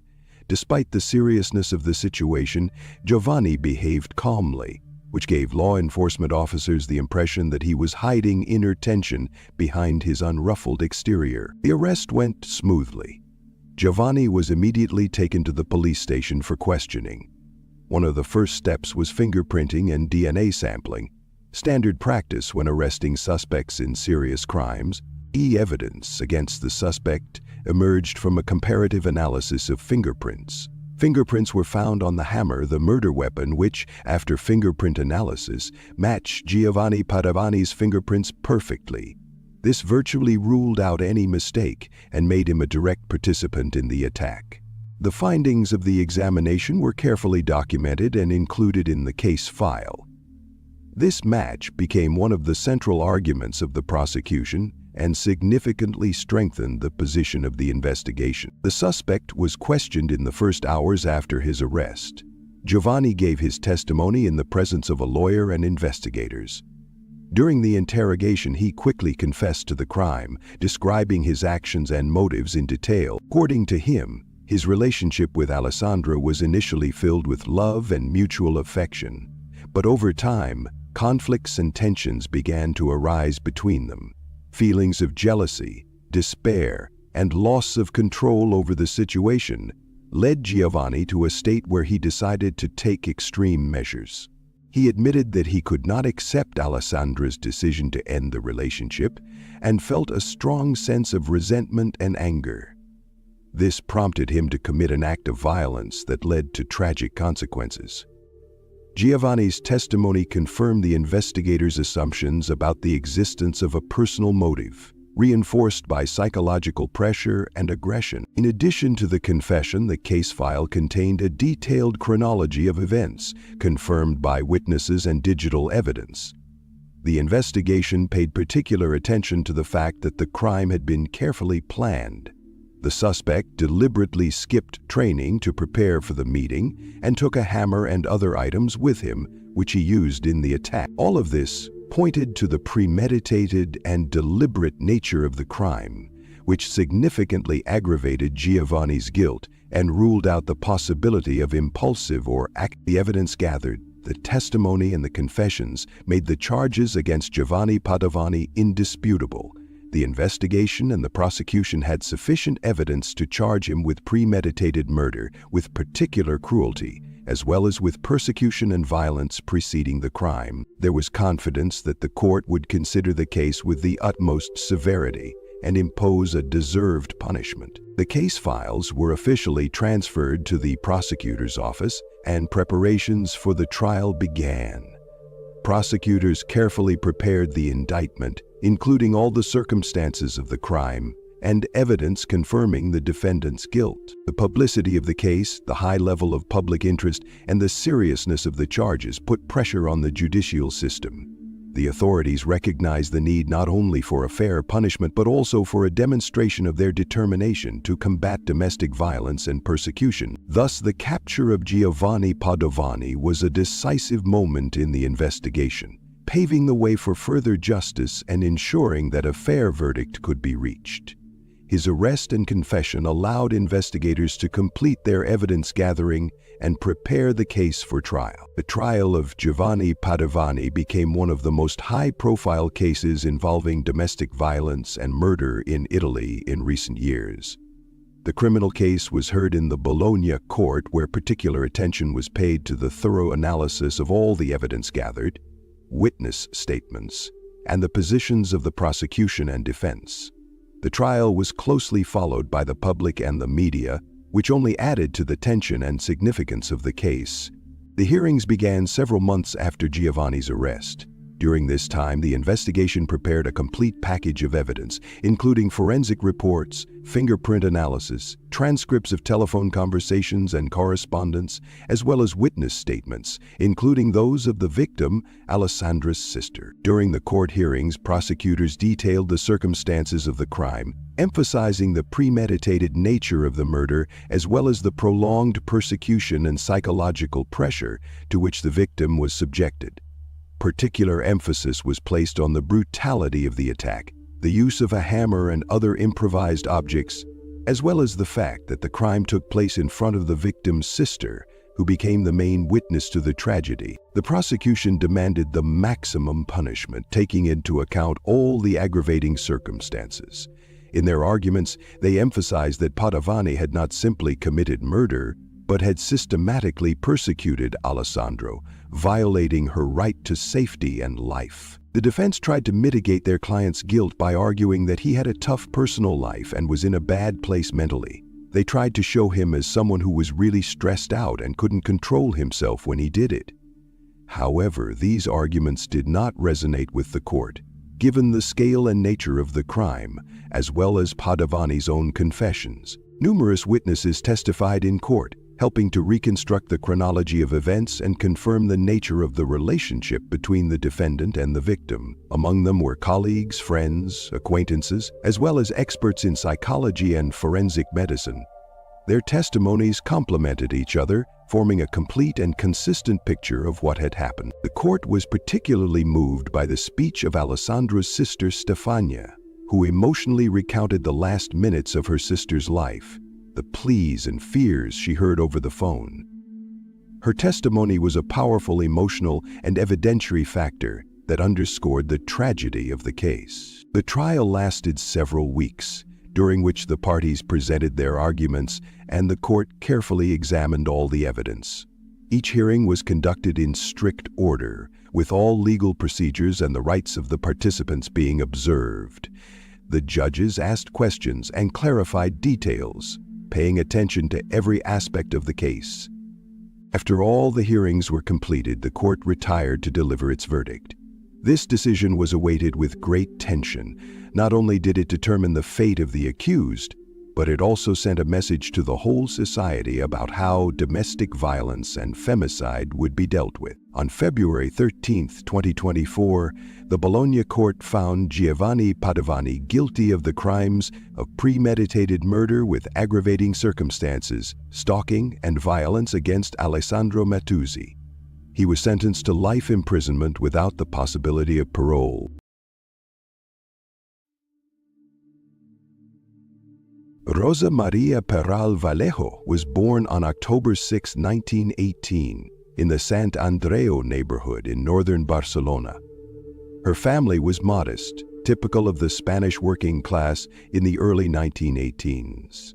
Her father, José Peral, worked as a mechanic in the municipal car fleet, and her mother, Lourdes Vallejo, was a nurse at the local clinic.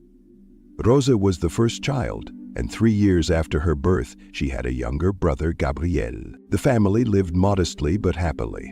Rosa's parents had conservative views. They did not live extravagantly, but they were orderly.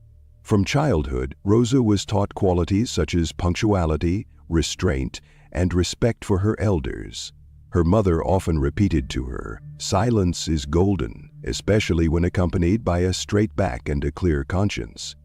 These words encapsulated the entire philosophy of their life. Her father was gentler but demanding in business. He believed that hard work and discipline were the main assets a parent could give their child. Rose was a good student, but without any particular distinctions. She was diligent, focused, and always punctual. Her school friends recalled that she was never late and never cheated, but didn't like it when someone stood out, either for good or bad deeds.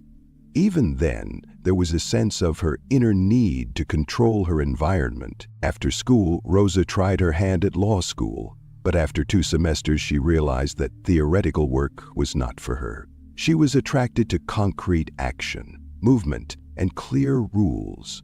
In 2001, she enrolled in the Catalan Police Academy, and in 2003 she began serving in the Guàrdia Urbana de Barcelona, the municipal police force. The job came easily to her. She quickly settled in, earned the respect of her colleagues, and began working in a patrol unit. To outsiders, Rosa seemed like the ideal employee, responsible, physically fit, and not prone to conflict. But behind her professional demeanor lay a person with a rich inner life and complex personal relationships. In 2012, Rosa met Albert Lopez, a colleague from another operational team. He was a couple of years older, charming, athletic, with an open smile and clear speech. They first got close while on duty together at a large event. A few weeks later, they started dating. The relationship was passionate and complicated. 2 strong personalities, 2 employees of the same organization who knew how quickly trust could be destroyed within a close-knit team. Their romance lasted about 3 years, but the end was turbulent. According to those close to them, Albert was prone to jealous outbursts and sometimes became overly possessive, especially after Rosa began to rebuild her relationship with her ex-husband, Ruben, the father of her 2 daughters. Albert couldn't accept this. At some point, he began to make jealous scenes and issue ultimatums. In 2015, Rosa ended the relationship. She explained it simply, He wants to control everything too much.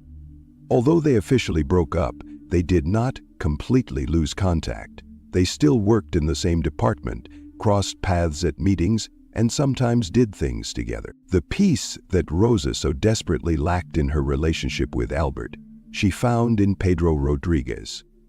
Pedro had served in the Guardia Urbana since 2004, was respected by his colleagues, and was known as a professional who could keep his cool in any situation. He was a few years older than Rosa, divorced, and had no children. Their romance began in 2016. Almost immediately, Pedro became part of her everyday life. He was familiar with her children, spent weekends at her home, and they went on outings together. Unlike Albert, he did not ask unnecessary questions, did not make scenes, and did not check her phone. Colleagues described them as a real couple. Serious, well-balanced, focused on work and family. However, traces of the past continued to creep into this stability.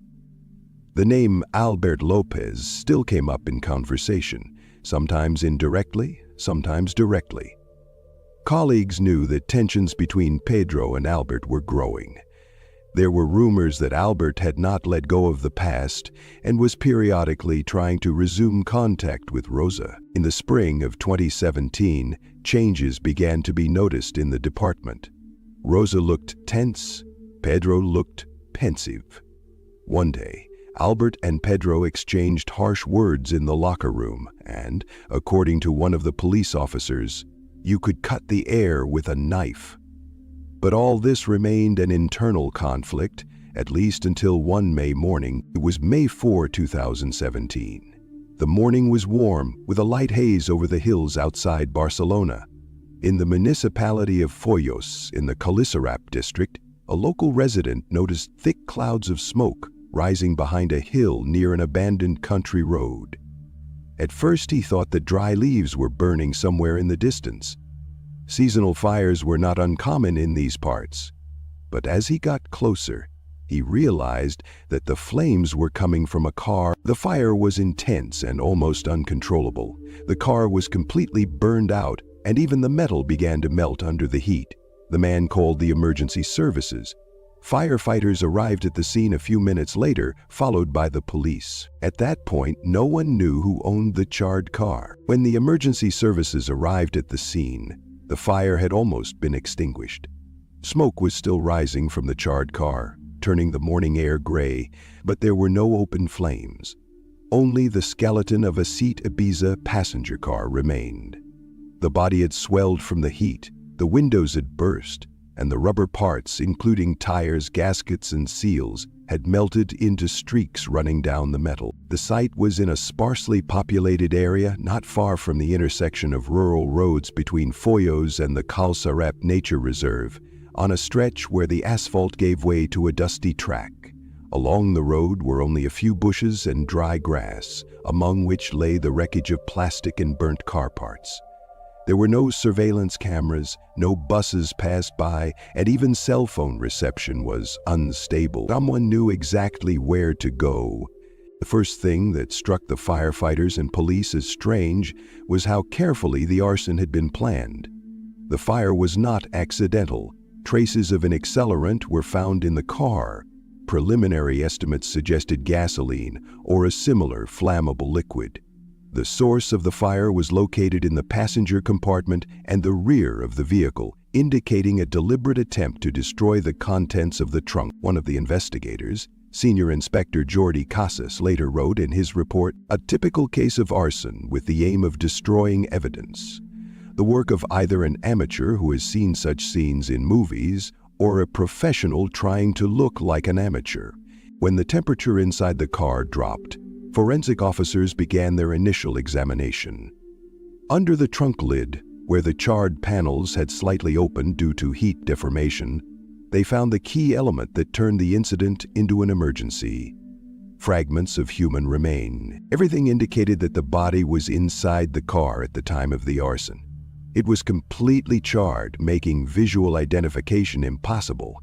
The skull and pelvic bones were lying separately from the torso, suggesting either that the body had been moved before being burned or that it had been thermally destroyed. Due to the high temperature, the bones began to disintegrate and the soft tissues disappeared almost completely. Investigators immediately cordoned off the area. A special team of forensic experts was called in, as well as a unit specializing in the analysis of combustible substances. All bystanders, including the first police officers who arrived at the scene, were removed from the area where potential evidence could be found. The car was identified by its VIN number, chassis identification number, engraved on the frame and preserved under the hood. Data from the Ministry of Internal Affairs database confirmed that the vehicle was registered to Pedro Rodriguez Jimenez, 38, an employee of the Guardia Urbana de Barcelona. At this stage, the investigation could not yet say with 100% certainty that it was him in the trunk, but the probability was high. Any doubts were dispelled when forensic experts found a metal hip replacement among the remains. Medical records confirmed that Pedro Rodriguez had undergone hip replacement surgery several years earlier, and the model of the implant matched the one found. The head of the investigation team, Commissioner Ernesto Fernandez, later admitted in an interview, "At that point, it looked like a carefully planned murder followed by the disposal of the body. But one thing surprised us. There were no fingerprints, no DNA, no traces of blood. Everything had been burned away. It was either a coincidence or the work of someone who knew exactly what they were doing." Investigators searched the surrounding area for tire tracks, footprints, and any evidence that might have survived. 20 meters from the car, behind some bushes, they found a plastic gasoline container with traces of fuel and partially burned fingerprints. It was sent to the lab. In addition, 2 pieces of black electrical tape and a piece of a rubber glove melted in the grass were found. At the same time, CCTV footage was being examined. Recordings from the BV 2002 highway and nearby gas stations were checked. One of the cameras, located 9 kilometers from the scene of the arson, recorded a vehicle resembling a seat at 3:17 a.m., 2 hours after Pedro Rodriguez stopped communicating, according to mobile phone records. This time gap immediately became the subject of analysis. At this stage, the case was still classified as discovery of a body in a fire. Formally, it was not murder, disappearance, or accident. Only facts.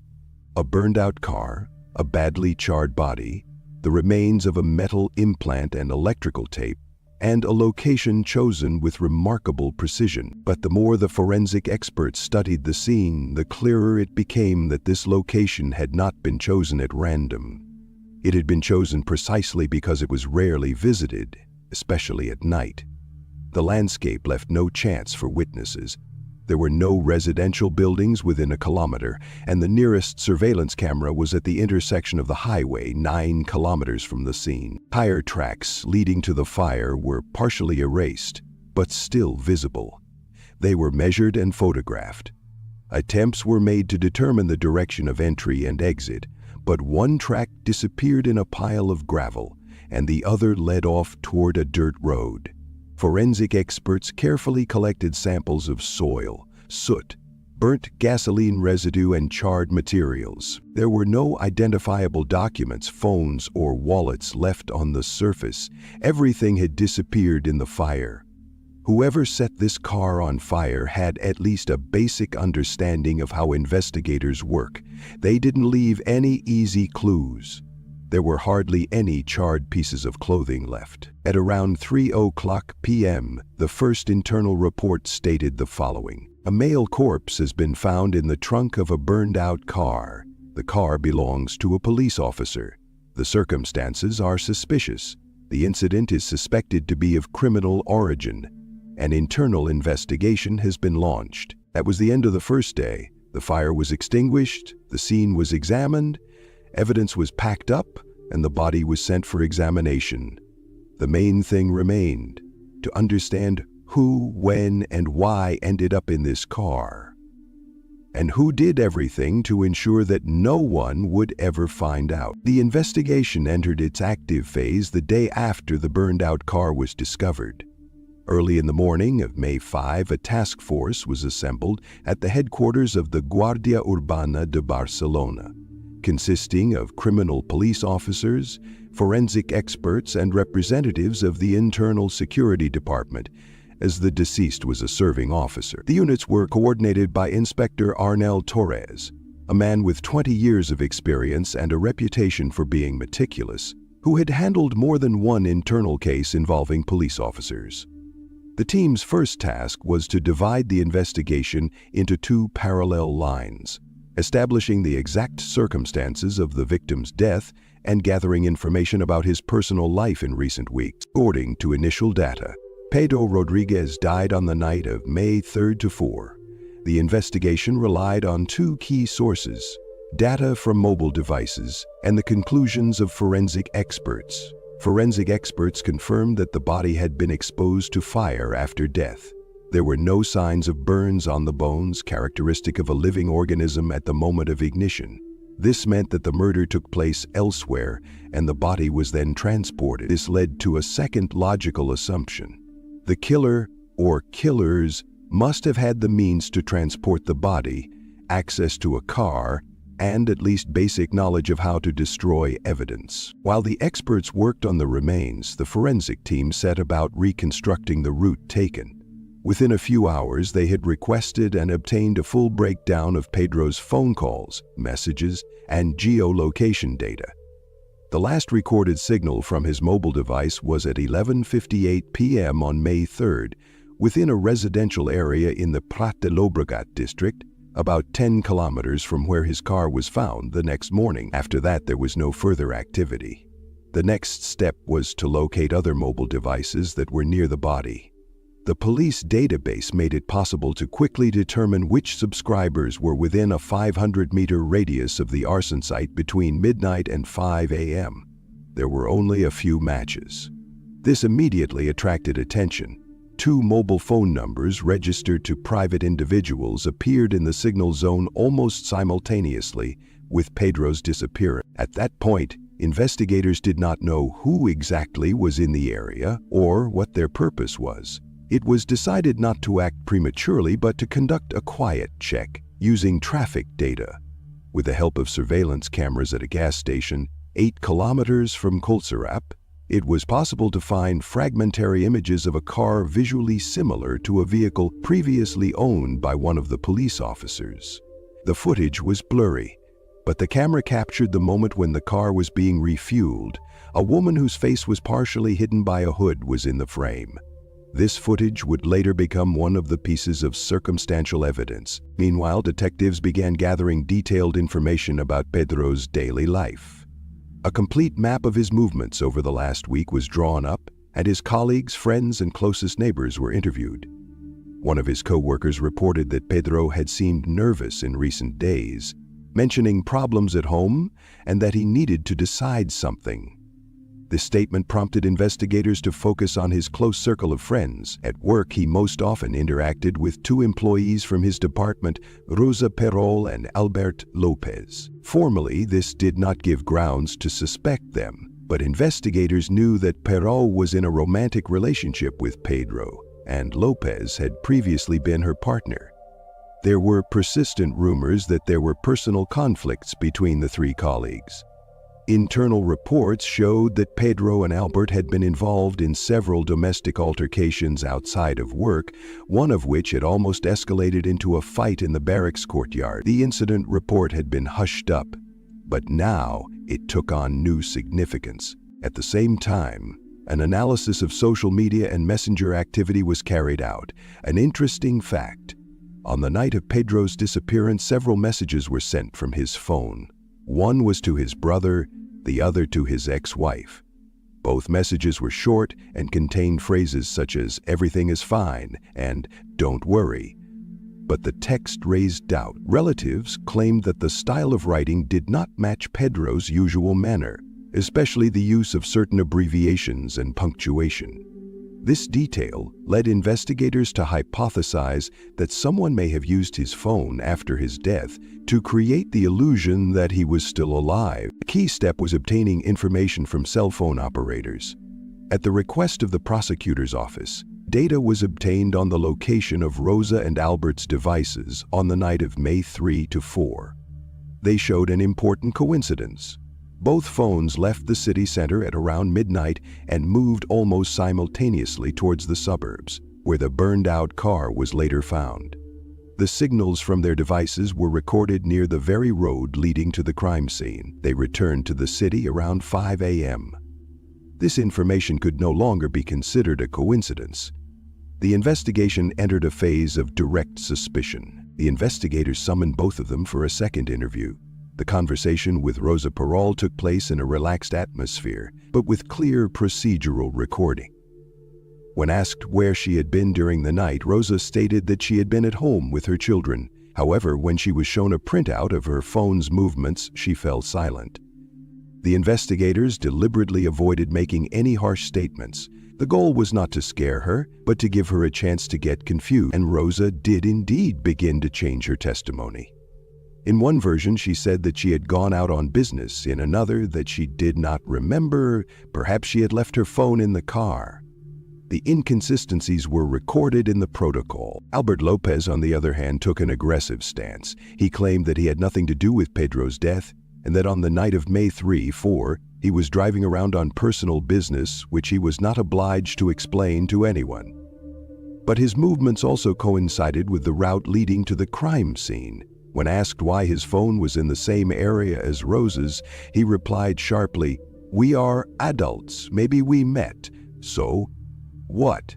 It's not a crime." But his sharpness only heightened suspicions. At this stage, the prosecutor authorized searches of both suspects' apartments. Documents, mobile devices, and a laptop were seized from Rosa's apartment. An old mobile phone registered to someone else was found in the attic of the house, wrapped in a thick bag. This phone, as it later turned out, was used exclusively to communicate with one subscriber, Albert Lopez. Its contents were a real gift for the investigation. Dozens of messages, forwarded coordinates, photos, encrypted phrases, and hints that together painted a picture of a secret conspiracy. Gloves with traces of combustible substances and boots with fragments of trampled electrical tape were found in Albert's home. Experts proved that the type of marks on the soles matched the fragments found at the scene of the arson. This was a direct link to the crime scene. By the end of the second week of the investigation, the picture was becoming clearer.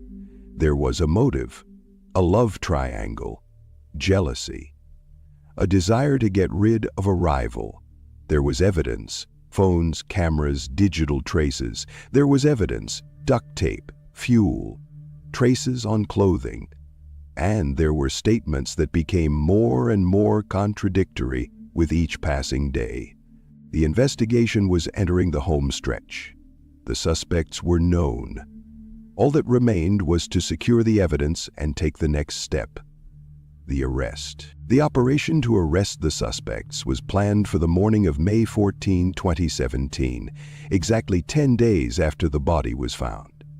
By this point, the investigation had gathered enough direct and circumstantial evidence to open a criminal case for intentional murder. The prosecutor authorized the arrest of two individuals, Rosa Maria Peralta and Albert Lopez. The decision to arrest them together was made for security and tactical reasons, to prevent them from colluding or destroying additional evidence. The operation took place simultaneously at two locations. At 6 in the morning, a group of 4 plainclothes officers arrived at Rosa's house in the Sant Boi de Llobregat neighborhood. The house was located in a residential area with narrow streets and dense buildings. The officers quietly entered the yard and knocked on the door. The woman who opened the door looked sleepy but not frightened. She was not handcuffed in front of her children. The officers followed standard protocol. First, they presented their warrant, then invited her to the station for questioning. Rosa asked, "Is this about Pedro?" Her voice was steady. According to one of the officers, this made an alarming impression. "That's not how someone in shock talks." She knew why we were there. At the same time, in another part of Barcelona, in the Aix-en-Pallais district, Albert was being arrested. His apartment was on the 3rd floor of a modern residential complex. Police officers found the man already on his feet. He looked wary but did not resist, according to them. He was asked to gather his documents, and 15 minutes later, he was in a car heading for the detention center. The first thing he said when he got into the car was, "She tricked you all." He did not give his name. Rosa's first official interrogation took place in the presence of a lawyer. She looked tired but remained composed. She answered most questions briefly. She refused to explain why her phone was in the Calcerap area on the night of Pedro's disappearance, citing inability to remember the route exactly. When she was shown a printout of messages sent from the deceased's phone, she said, "I didn't write them. I didn't even know he was dead." However, even this statement contradicted her earlier explanations in which she claimed that she thought Pedro had left. Albert behaved differently during the interrogation. He immediately began to shift the blame onto Rosa, claiming that she had lured him into this mess and that he had been drawn into the situation without knowing the whole picture.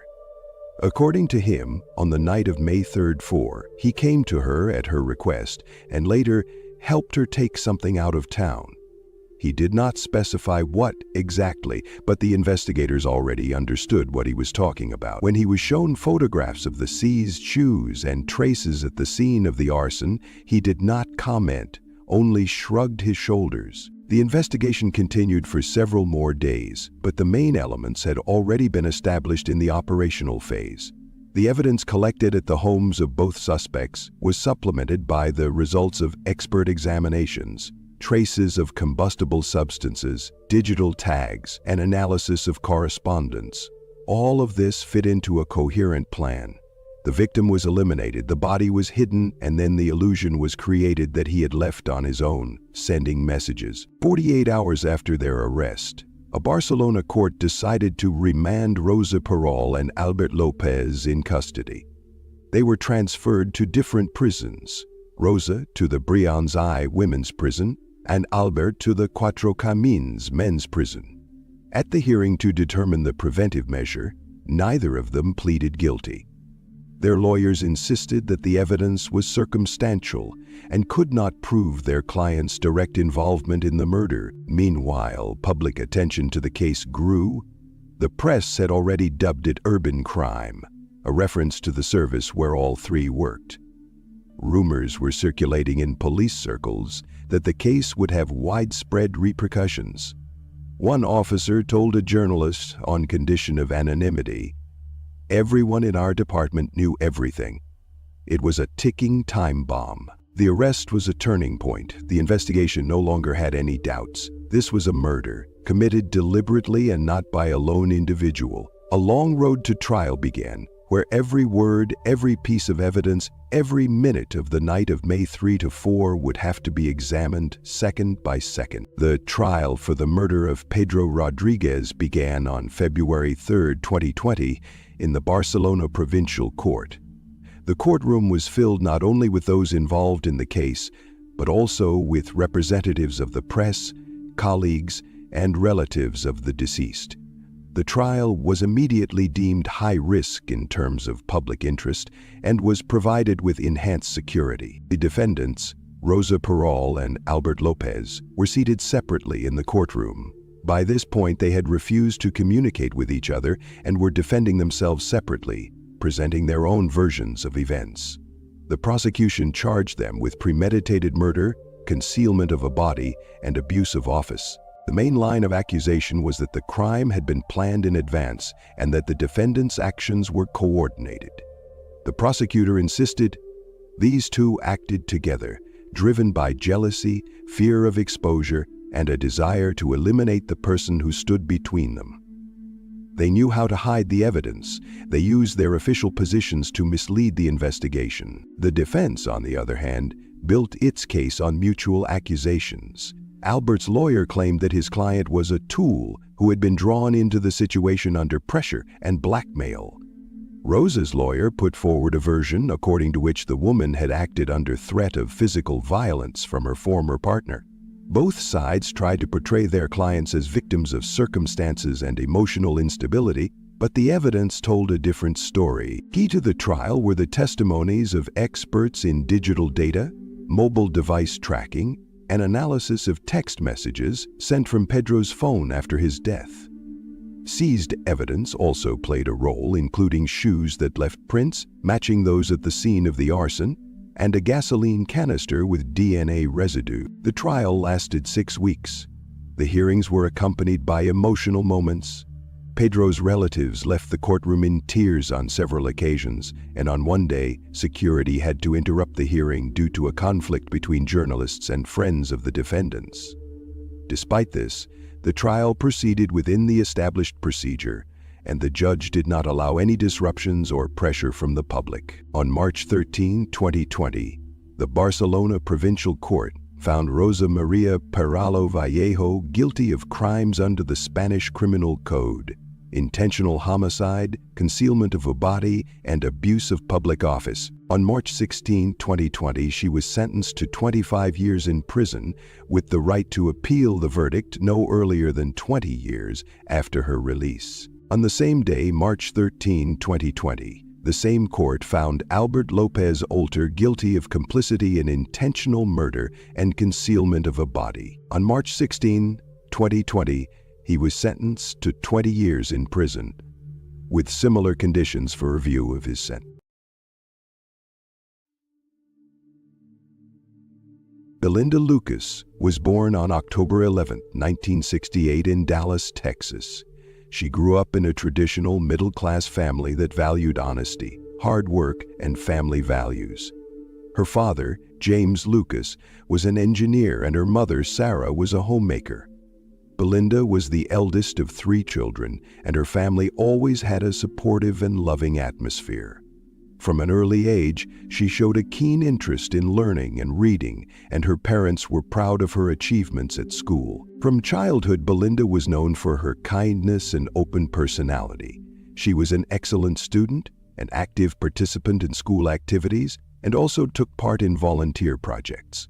In high school, she became one of the leaders of the student council, organizing events and working with young people. Her school teachers often spoke of her as a talented and energetic person who could inspire others by her example. After graduating from high school, Belinda enrolled at the University of Texas at Austin, where she chose to major in education. She had always dreamed of becoming a teacher, and it was her sincere desire. At university, she was an active student, participating in various clubs and organizations, as well as volunteering in school programs for children with disabilities. Her professional ambitions were clear. She wanted to work with children, help them reach their potential, and be a mentor to them. Belinda graduated from university with honors and immediately began working as an elementary school teacher. Her career was going well. She was recognized as one of the best teachers at her school and was highly respected by her colleagues. Working with children, she always strove to create a warm and supportive atmosphere for them. Despite their young age, her students always remembered her as someone who had a significant impact on their development. Belinda's personal life was also fulfilling. She was in several relationships over the years, but true love came when she met David Temple. They met in 1995 at a school teachers meeting in Houston. David, a former American football and physical education coach, was a bright and confident man who immediately caught Belinda's attention. David was the kind of person who at first glance gave the impression of being successful and ambitious, and Belinda was no exception. She immediately felt that there was a special connection between them. They started talking, and after a few months, their relationship became more serious. David was charismatic, attractive, and very confident, which attracted Belinda. She found him an interesting conversationalist, and his athletic lifestyle, energy, and enthusiasm for his work won her over. After several months of dating, Belinda and David got married in 1996. Many of their friends and family were convinced that they were a couple who would be happy together. David and Belinda seemed like the perfect couple. Belinda with her calm nature and kindness, and David with his ambition and drive to succeed, were a harmonious match. The wedding was modest but very touching. Belinda even said that with David she felt completely fulfilled and happy. They started their life together in the suburbs of Houston, in a house that became their cozy family nest. There were many joyful moments in their marriage, but there were also periods when Belinda began to notice that her relationship with David was not as perfect as it seemed at first glance. They built a life together and had a son who became the center of their family world. Belinda devoted herself to raising her child, while David continued his career as a coach, working with children and teenagers. David was often busy at work, which caused some misunderstandings in their relationship. Belinda, despite her professional career, always considered her role in the family to be the most important. Like many couples, the spouses faced communication problems and everyday difficulties, but they remained close to each other. Their son was their pride and joy, and Belinda was ready to do anything to create the best conditions for his growth and development. January the 12th, 1999 began like any other day in Belinda Temple's life. She was preparing breakfast, getting ready for work, and planning to meet with colleagues and students. However, that day would be the last of her life. Belinda was 8 months pregnant, and her life was just beginning. She was expecting her second child, but fate had other plans. On the morning of that day, Belinda had no idea that her life would be cut short while she was home alone. What exactly happened that day was a question that had no clear answer in the first minutes after the tragedy. When David returned home and discovered his wife, he immediately called the police. He reported that his wife had been killed in a robbery. These words marked the beginning of a long investigation that would soon reveal the terrible truth about what had really happened. The Temple family home was located in a quiet residential neighborhood that had always been considered a safe place to live and raise children. It was a 2-story house in a typical American style, with a small yard and garden. Outwardly, everything looked normal. There was a toy stroller in the yard and curtains hanging in the kitchen window, reminiscent of family comfort. But on that day, January 11th, the scene inside the house was far from cool. When the police arrived at the scene, they met David Temple, who said he had just returned home and discovered the horrific scene. He was calm, almost detached, when he reported that his wife had been killed in a robbery. However, his behavior raised questions for investigators. His excessive calmness and lack of shock or real distress immediately raised suspicions. But the police could not afford to jump to conclusions until they had examined the crime scene. When investigators entered the house, they immediately noticed that the scene did not match the typical picture of a robbery. The doors and windows of the house were intact, and there were no signs of damage or obvious signs that the robbers had tried to force their way into the house. However, there were several items scattered haphazardly on the floor in one of the rooms. The room where Belinda was found was located on the first floor. It was a cozy and bright corner with a small sofa, bookshelves, and decorations that evoked the warm atmosphere of home. Belinda's body was in the center of the room, on the floor, next to an armchair that she may have used to relax before doing her chores. Her position on the floor was strange, as if she had been trying to stand up but had fallen at some point. Belinda was dead, and the first thing that caught the eye was that she was dressed in her home clothes, as if she had not expected anything to happen to her. She had not been the victim of a violent struggle. The police found no signs of violence in the form of bruises or injuries, but the discovery of the body in such a position suggested that she may have been taken by surprise. There were traces of blood on her body, but no visible injuries that could indicate a violent attack. However, several strange details immediately caught the investigators' attention. First, there were no signs that the house had been ransacked, as is often the case in a robbery, with items scattered around the room. All valuables, including televisions, electronic devices, money, and jewelry, remained in place. It also seemed strange that the door to the house was open but had not been forced open. Usually in a robbery, the door is broken down, or at least an attempt is made to break in through the windows. However, nothing of the sort was found at the scene. Details related to the crime scene raised many questions. After examining the rooms, investigators began looking for clues that could give them an idea of what had actually happened. First of all, several strange elements caught their attention, indicating that the scene could have been staged. For example, Bloodstains on the clothes and floor indicated that Belinda had most likely been shot at close range. Although her body was lying in a room where there appeared to be no signs of a struggle, the shot had been fired from close range. This meant that the perpetrator could have been someone close to her, and the shot was most likely unexpected. In addition, investigators noticed one important detail. The weapon that David claimed was used in the murder was found in the kitchen. It did not look like something a criminal would leave behind, especially if it was a robbery gone wrong. There were no fingerprints on the weapon, and David claimed that it did not belong to him but to the perpetrator. Another important point was that David claimed not to have heard the shot.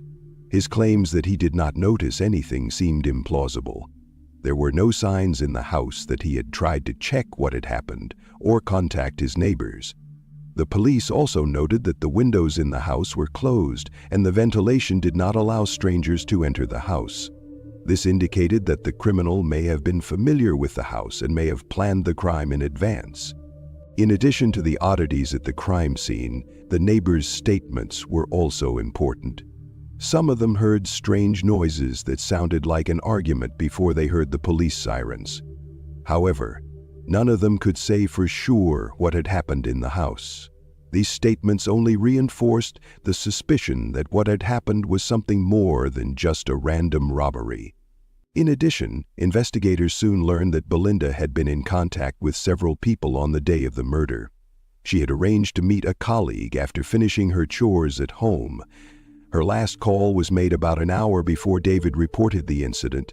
Witness statements and phone records showed that she was in the process of planning her life after the birth of her second child, which created another mystery. Why kill her when she was in such a position? The house where the murder took place was located in a quiet, upscale neighborhood where such crimes did not usually occur. It was unusual for neighbors and local residents to hear about violence in the area, which only added to the shock and confusion.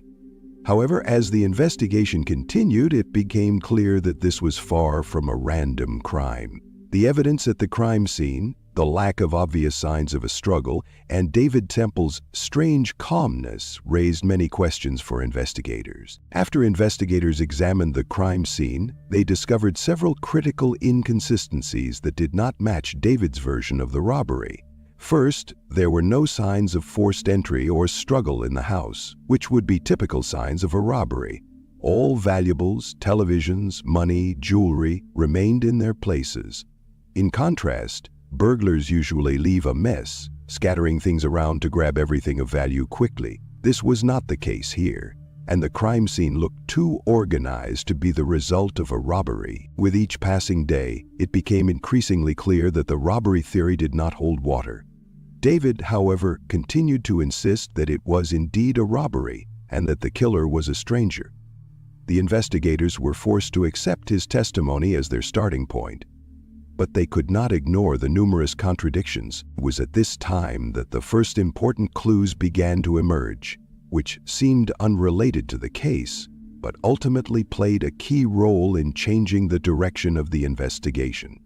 As soon as investigators began working with David's data and his circle, details of his personal life began to emerge, which later proved decisive. The investigation continued, and over the course of several months, investigators began to gather information about David Temple's personal life. Parallel to the murder investigation, details of his affair with another woman came to light.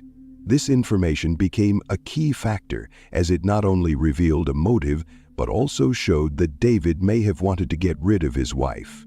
After becoming part of Belinda and David's circle of friends and acquaintances, investigators began to hear stories that ultimately revealed the true nature of the couple's relationship.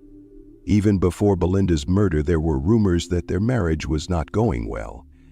Belinda suspected her husband of infidelity, and this became a topic of conversation among their mutual acquaintances. According to investigators, these suspicions were well-founded, and it soon became known that David was indeed having an affair with another woman. At first, investigators were unable to fully confirm these rumors, but as they delved deeper into the case, new facts began to emerge.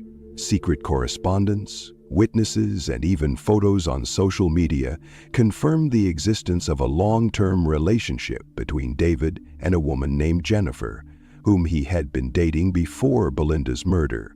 This discovery gave the investigation new momentum and allowed investigators to consider the real motive for the murder. David Temple was clearly deeply involved in a relationship with Jennifer, and this circumstance became an important element in the investigation. Investigators began to consider the possibility that the motive for the murder was not financial gain or an accident, but a desire to get rid of his wife in order to be with his mistress. However, despite all the suspicions and revelations about his personal life, investigators still did not have enough evidence to charge David Temple with murder when the trial began. Although there were clear contradictions in David's personal life and his affair with Jennifer had become public knowledge, this was not enough to bring the case to court. In 2004, when the investigation finally reached the trial stage, it was slowed down by a significant problem: the lack of hard evidence linking David directly to the murder. Despite all the evidence that had accumulated during the investigation, including the love affair and motive, the investigation failed to provide concrete physical evidence such as fingerprints, DNA, or eyewitness testimony. This circumstance played a key role in the case not going to trial. At that point, investigators could not prove that the murder had been premeditated, and there was no material evidence that could convince the court of David's guilt. Ultimately, the case was suspended and no charges were filed. Despite clear doubts about the veracity of David's testimony, the police were forced to leave the case in limbo. The prosecution was unable to gather enough compelling evidence to take the case to court, and it was closed indefinitely.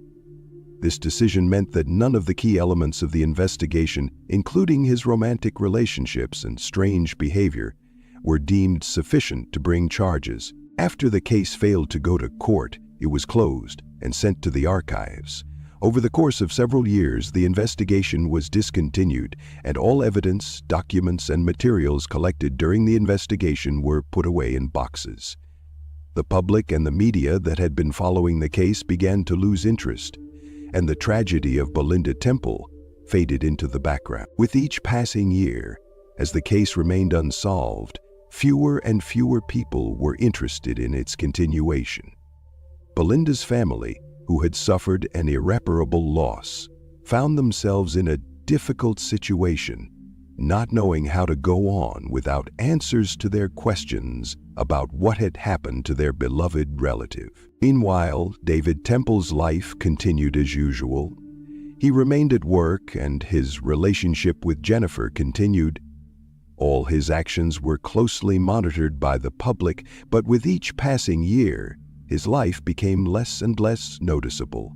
He married Jennifer, and the world seemed peaceful, despite the dark secret that hung over him. The Belinda Temple case proved to be complex, confusing, and tragic for all involved.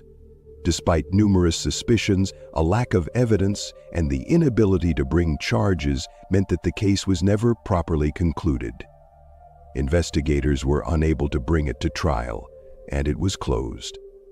This was the tragic icing on the cake for Belinda's family, whose lives had been destroyed and justice left unfulfilled. Almost 2 decades have passed since Belinda Temple was found dead in her home in Katy. For almost as long, the case has been gathering dust in police archives, with no one daring to close it for good, but with nothing to move it forward. The lack of direct evidence, inconclusive clues, and most importantly, influential public pressure and the fine line between suspicion and accusation kept David Temple's name off the official list of suspects for years. However, in 2016, there was an unexpected and long-awaited turn in the case. The key catalyst for the reinvestigation was the initiative of a new team of prosecutors who came to power in Harris County. Among them was prosecutor Casey Garrett, who at the time was known for his attention to unsolved cases. When he studied the materials remaining in the Temple case, he was alarmed by many questions that had remained unanswered for many years. But it was not only an internal reassessment of the case that led to its reopening. Independent analysts and criminologists were brought in by the prosecutor's office as part of a program to review cases involving possible judicial errors and investigative shortcomings. They conducted a fresh analysis of the existing evidence using new technologies and methods that were not available in 1999. The main discovery was a more accurate comparison of time data, phone calls, movements, and phone activity, as well as witness statements. GPS systems, analysis of mobile device records, and more accurate time mapping allowed the team of investigators to identify contradictions in David Temple's alibi. He claimed to have been in a certain place at the time of his wife's death, but digital data showed that his car and phone were in a completely different area, closer to his home. In addition, investigators focused on thoroughly re-examining the facts already known. The motive was examined from a new angle. David's love affair, which had previously seemed a minor aspect, now took center stage.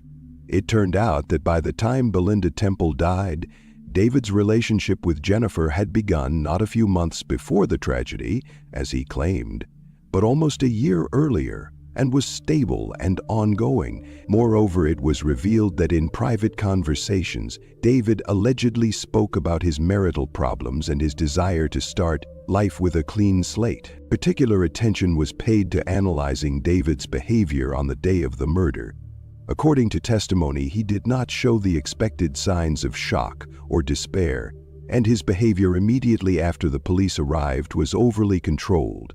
Behavioral analysis experts concluded that his emotional detachment and a number of speech patterns indicated a high degree of preparation and inner calculation. With strong evidence and a confirmed motive, the prosecution decided to press charges. In August 2016, 17 years after Belinda's murder, David Temple was arrested. At the time, he was still living in Houston and working in education, maintaining the appearance of a normal life. The arrest took place early in the morning at his home. Officers from the county sheriff's office presented a warrant and, meeting no resistance, took Temple into custody. According to an official statement, he was charged with first-degree murder with aggravating circumstances, taking into account the victim's pregnancy and the alleged staging of a robbery. The public, which had long lost hope for a resolution to the case, was shocked by the news. After the arrest, prosecutors issued a statement emphasizing that it was their duty to restore justice, even if it took a decade. Belinda's family, exhausted by years of waiting and inaction, finally had a chance to hear the official charges against the man they had believed to be guilty from the start. After years of uncertainty, slow investigations, and being forgotten in the archives, the Belinda Temple murder case finally made it to trial. In July 2019, 20 years after the tragedy, David Temple found himself in the courtroom, no longer a suspect, but charged with first-degree murder. The charges were extremely serious: the premeditated murder of his pregnant wife, staged to look like a robbery. It was a trial that was followed by the entire state of Texas, especially Harris County, where the tragedy had once taken place. The prosecution's case was based on three main components: motive, circumstantial evidence, and David's behavior after the crime. Prosecutors painted a compelling picture of a deteriorating marriage in which Belinda, according to her loved ones, felt increasingly isolated. At the same time, David was developing a romantic relationship with a colleague named Jennifer, a relationship that not only began long before Belinda's death, but also developed rapidly after her death. This fact was presented to the court as evidence that David was not only cheating, but also deliberately seeking to remove his wife from his life. Prosecutors argued that David had a motive. He wanted to be with Jennifer, but divorce was not an option for him. Belinda was 8 months pregnant, and the upcoming expenses associated with the birth of their second child only exacerbated the internal tension. He was a coach. A man with a public image, and a scandalous divorce from his pregnant wife could have damaged his career and reputation. Therefore, according to the prosecution, he took a more radical decision. A key element in the case is the attempt to stage a robbery. Investigators who reopened the case in 2016 concluded that everything in the house at the time of the murder seemed overly theatrical. The mess was unnatural, and there were no signs of a break-in or an attempt to escape through the back door. In addition, items that are usually targeted by burglars, wallets, electronics, jewelry, were left untouched. This convinced the jury that David's version of an accidental murder during a robbery did not stand up to scrutiny. Additional attention was paid to digital evidence. Thanks to the reconstruction of call histories, text messages, and analysis of cell phone GPS data, the prosecution was able to show that David's alibi on the day of the murder was not supported by technical data. At certain times, his location did not match his own testimony. This was compounded by testimony from neighbors, colleagues, and friends who described David's behavior on the day of his wife's death as unnaturally calm and controlled. The defense, on the other hand, insisted that all of the prosecution's arguments were circumstantial. They raised the issue of the statute of limitations, pointing to the silence of direct evidence. There were no fingerprints on the weapon. David's clothes did not contain traces of blood, and witnesses could have been mistaken after so many years. Lawyer Stanley Schneider repeatedly emphasized that the prosecution had succumbed to public pressure, which had been demanding punishment for years, and that the case had now been tailored to meet these expectations. He emphasized that Belinda and David's son, who was an adult at the time, continued to support his father and believed him to be innocent. Nevertheless, after hearing dozens of witnesses, experts, and analysts, the jury found that the prosecution had proven David Temple's guilt beyond a reasonable doubt. Two things in particular influenced them: the lack of logic in the robbery theory and the strong motive, which was accompanied by the defendant's rapid relationship with another woman. For many members of the jury, it became clear that the murder was not a crime of passion, but a calculated act. The trial lasted about a month, during which the courtroom was filled daily with the public, the press, and Belinda's relatives. Everyone was waiting for a resolution that would either close a 20-year wound or raise even more questions. The jury's decision was a turning point not only in the county's judicial practice, but also in the public's perception of justice, in cases where evidence had been hidden for decades. On August 14, 2019, the Harris County District Court found David Mark Temple guilty of the premeditated murder of his wife Belinda Temple and her unborn child. On April 12, 2023, he was sentenced to life in prison without the possibility of parole, as well as a $10,000 fine. Anna Maria Hanezevich was born on May 12, 1983, in Medellin, Colombia, one of the largest and most dynamically developing cities in the country.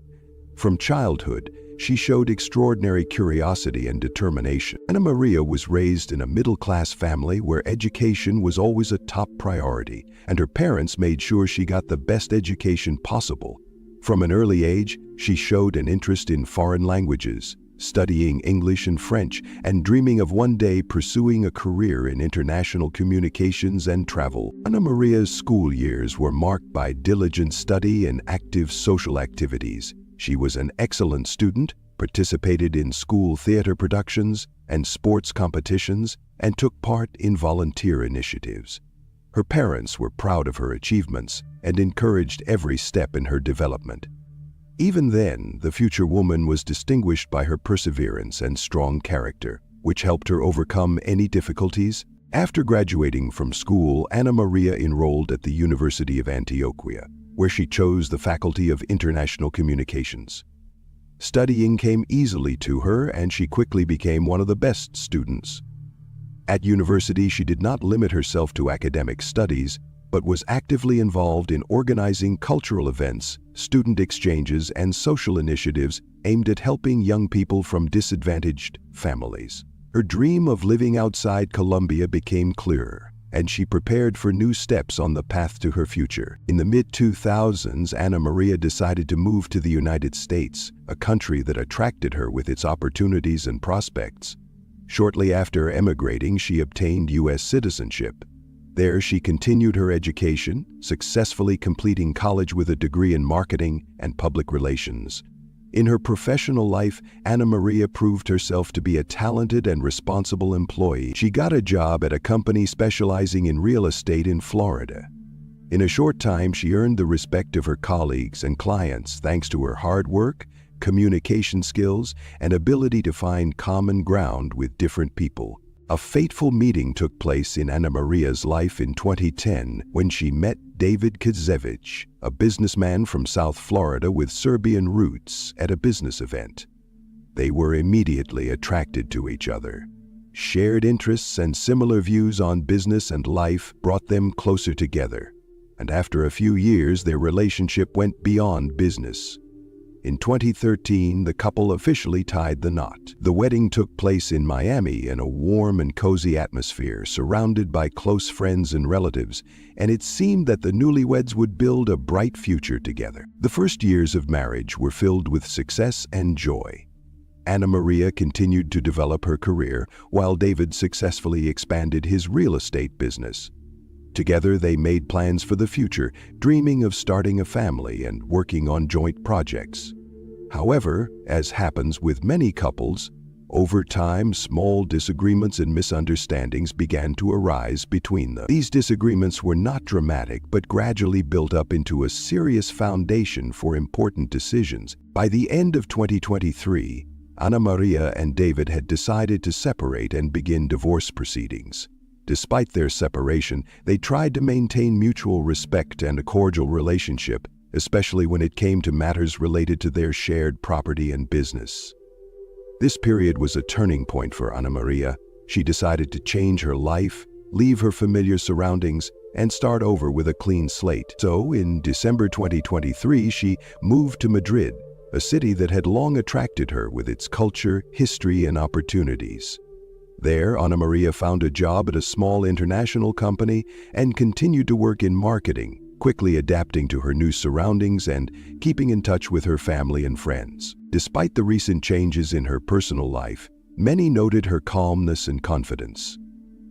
Anna Maria was full of plans and striving for independence, believing in a bright future. She often shared her hopes and expectations with her loved ones, telling them about new projects and meetings. On that day, Anna Maria was at her apartment in a residential area of Madrid. It was a cold but clear Friday and she had no special plans. The day promised to be ordinary, a few business calls, meetings with friends, and running errands. In the morning, Anna Maria was chatting with her loved ones via Messenger, talking about her plans for the weekend and sharing her thoughts. However, by evening, her plans had changed dramatically. Anna Maria stopped answering calls and messages, which was unusual for her given her active and sociable nature. Friends and colleagues, accustomed to her friendliness and constant communication, began to feel alarmed. One of her close friends was the first to become concerned. She tried to contact Anna Maria and, receiving no response, decided to visit her in person. Unfortunately, the door to her apartment was locked, and attempts to call or summon help were unsuccessful. The next morning, her worried friends contacted Anna Maria's relatives. Realizing the seriousness of the situation, the family decided to report her disappearance to the Madrid police. On February 3, 2024, the first official report of the young woman's disappearance was filed. The report described in detail the last days and circumstances surrounding her disappearance, emphasizing the suddenness and inexplicability of what had happened. Anna Maria's disappearance marked the beginning of a large-scale and complex investigation that soon attracted the attention of law enforcement agencies not only in Spain, but also in several other countries. The mystery of her disappearance remained unsolved, and questions about what had happened to the young woman continued to haunt both her family and the investigation. Thus began one of the most high-profile and tragic stories of recent years. A case that unfolded on an international scale, attracting the attention of various agencies and services. But at the moment when Anna Maria stopped communicating and disappeared from view, no one could have imagined that this day would be fateful for her, and that it would be followed by a chain of events that would shake not only her family and friends, but the whole world. On February 3, 2024, after the official announcement of Anna Maria Knazevich's disappearance, the Madrid police immediately began a search and investigation. The main task was to thoroughly search her apartment, the last place where the woman was seen alive. The apartment was located on the third floor of a modern residential building in one of the quiet residential areas of the Spanish capital.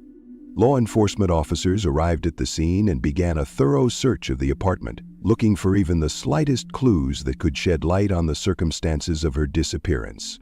The door to the apartment was locked from the inside, which immediately raised questions among the police officers who arrived.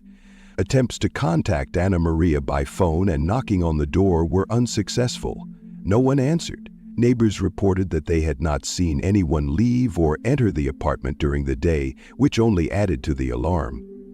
Upon entering the premises, investigators immediately noted that the apartment was in perfect order, with no signs of forced entry or intrusion. Belongings were neatly arranged in their places, and there were no signs of a struggle, damage to furniture, or traces of blood. In the living room, there were several papers with unfinished notes on the desk, indicating that Ana Maria had been busy with something shortly before her disappearance. Next to the documents was a laptop, and the woman's mobile phone was also on the table and turned on. All this gave the impression that she intended to return soon and did not plan to be away for long. The investigators' attention was drawn to the bedroom. Here, the bed was neatly made, and a nightlight was burning on the bedside table, giving the room a soft glow. However, a broken cell phone lay on the floor near the bed. The screen was cracked and the case was covered with scratches. Despite the absence of obvious signs of violence in the room, this fact aroused suspicion, as it could indicate some kind of altercation or an attempt to contact someone at a critical moment. There were no signs of violence or struggle in the bathroom. There were traces of moisture on the floor, indicating recent use of the shower or cleaning. There was a cup with tea leaves in the sink, as if the owner was preparing to relax after a long day. Overall, the apartment seemed lived in and cozy, with no obvious signs of panic or flight. The kitchen looked tidy, with a fresh receipt from the nearest supermarket on the table, dated February 1, the day before she disappeared. The food in the refrigerator and on the shelves was fresh, indicating that Ana Maria led a normal lifestyle and had no plans to go anywhere. At the same time, the kitchen window was slightly ajar, but it was too narrow to allow anyone to enter or exit, especially an adult. On the balcony of the apartment, investigators found scratches on the door and dirt stains on the floor next to it. These details raised questions among experts, as they could indicate either an attempted break-in or that someone had left the apartment through this exit.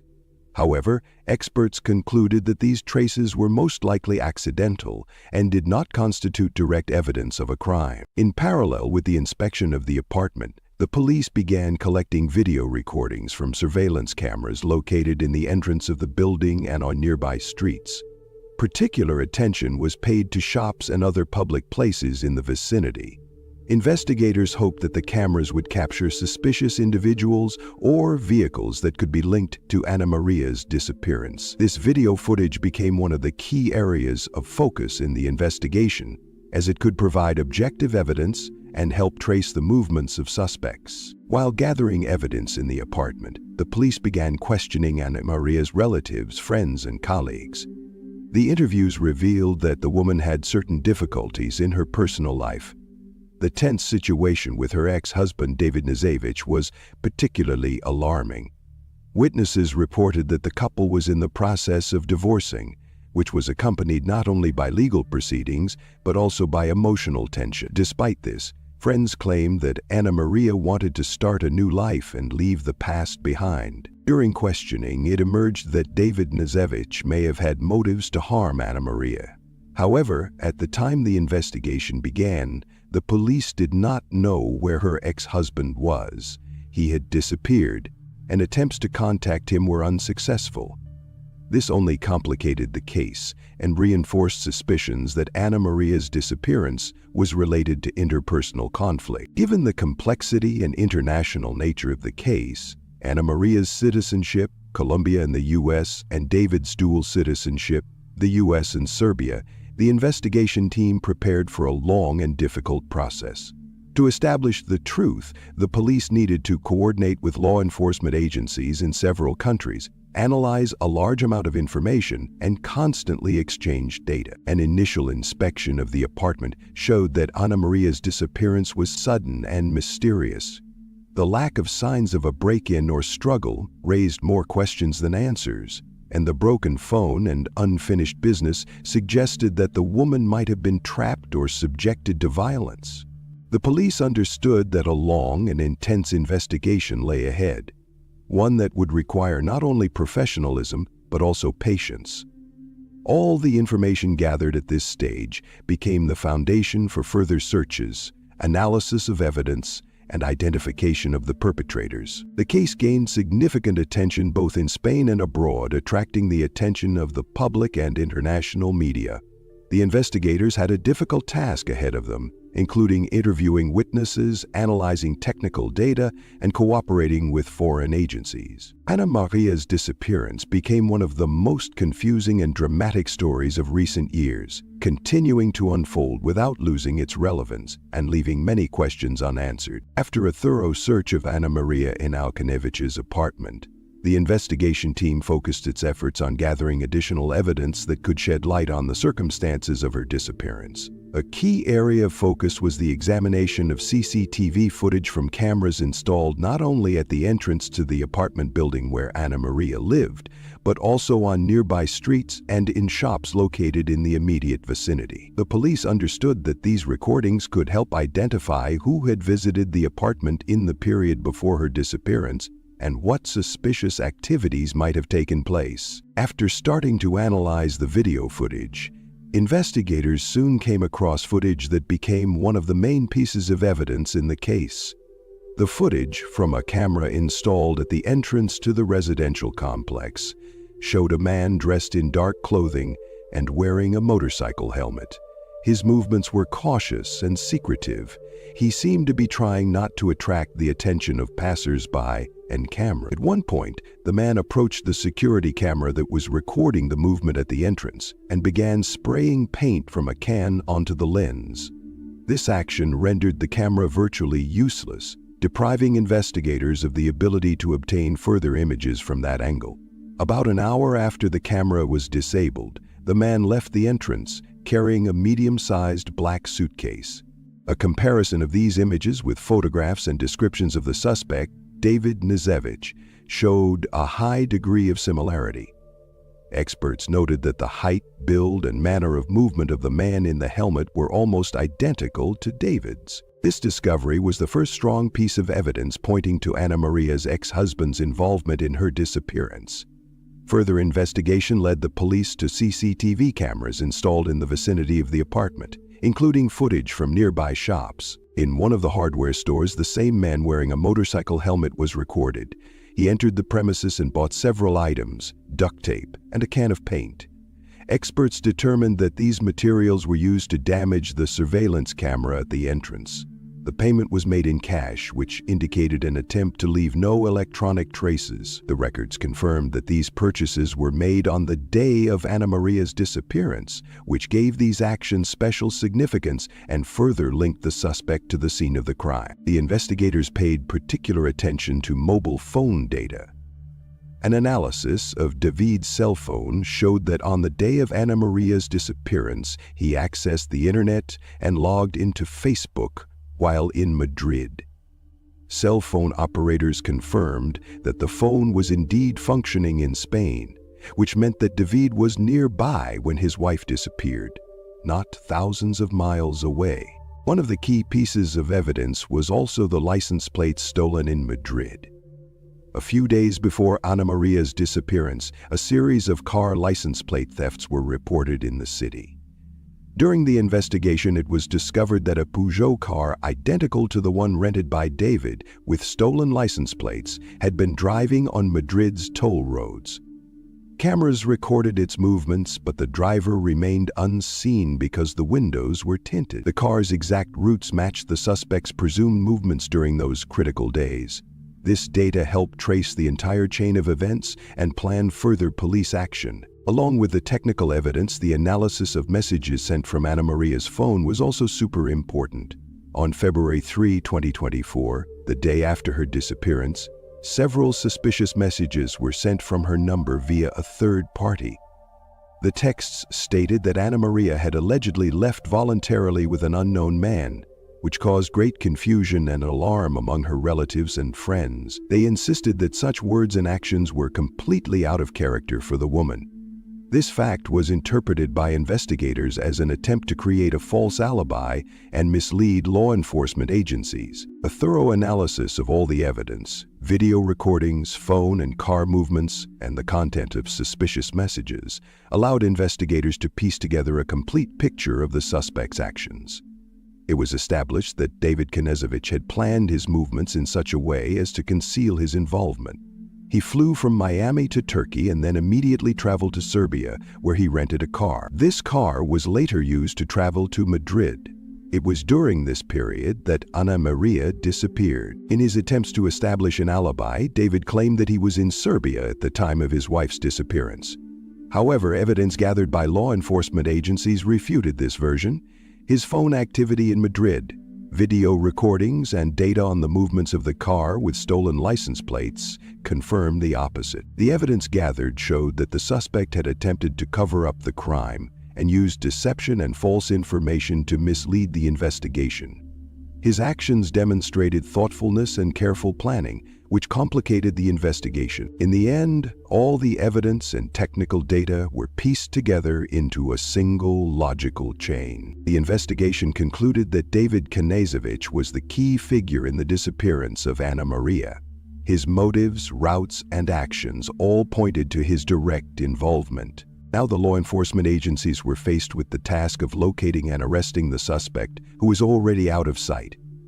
The international nature of the case required coordination between police departments in different countries, as well as detailed analysis and information sharing.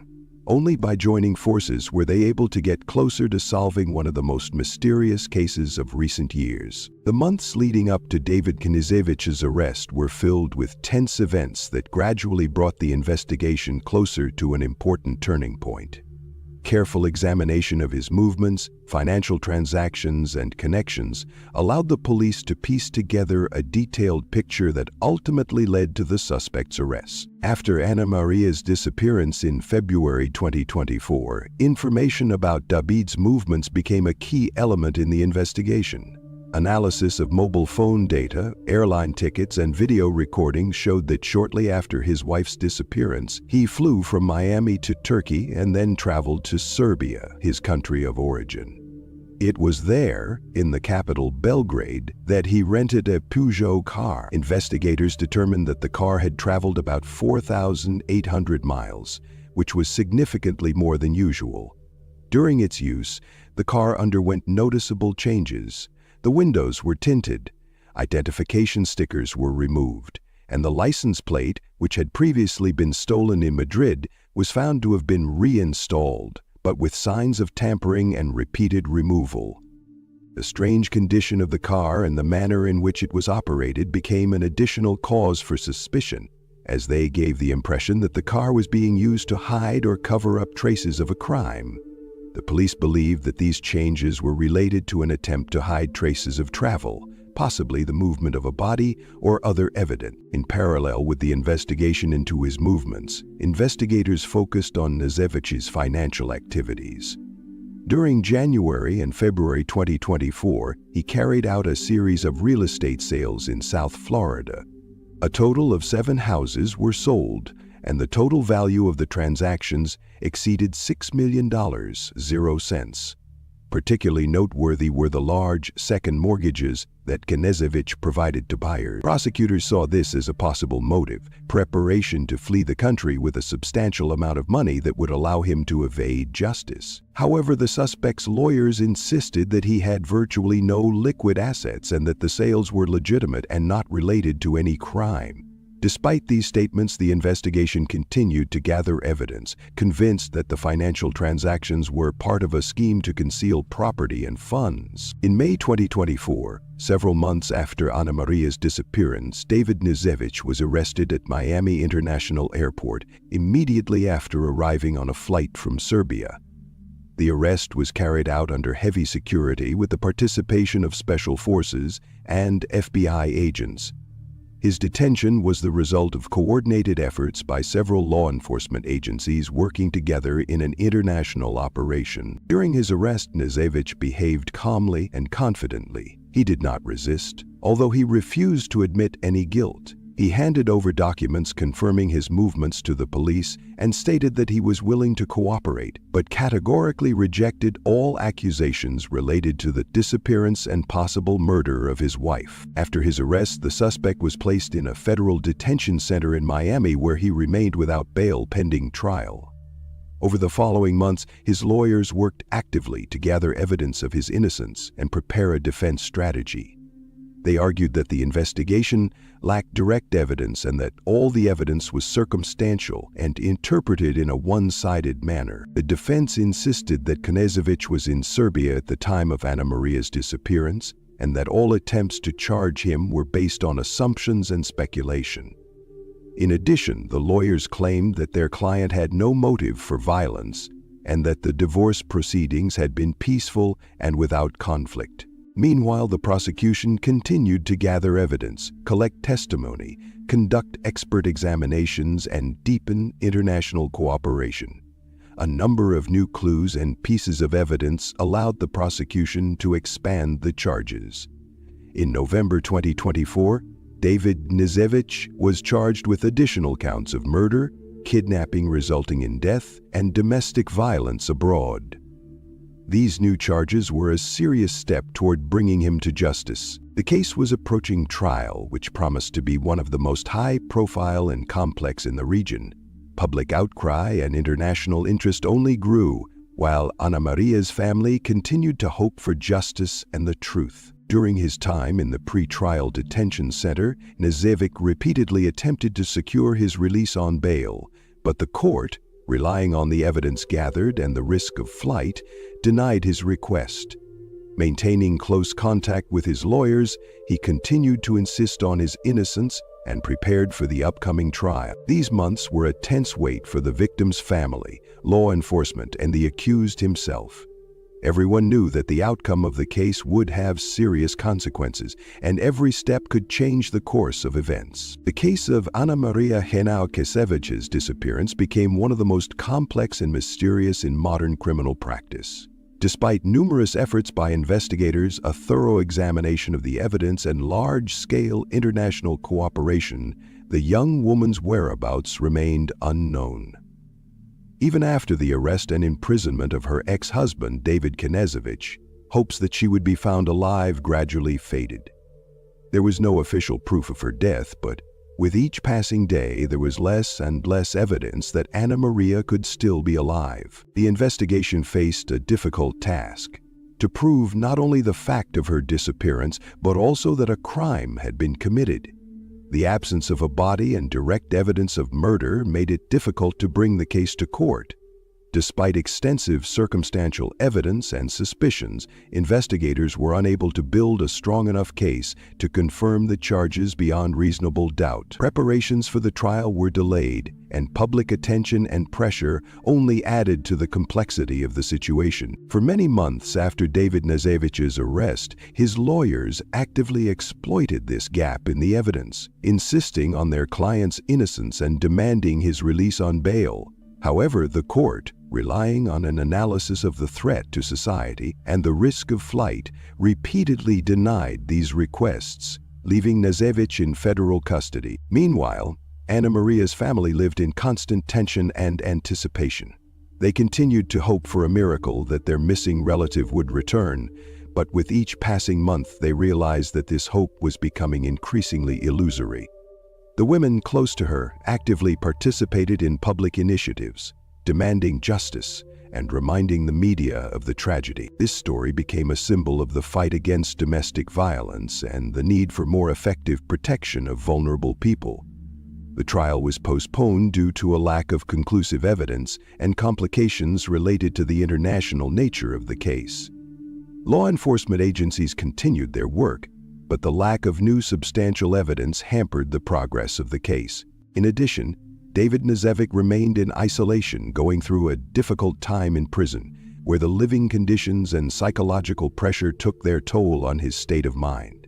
Then, in April 2025, there was an unexpected and tragic turn of events.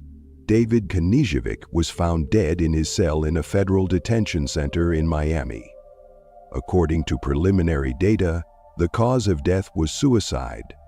The circumstances of this event came as a shock to everyone involved in the case: the investigators, the lawyers, the family of the deceased, and the public.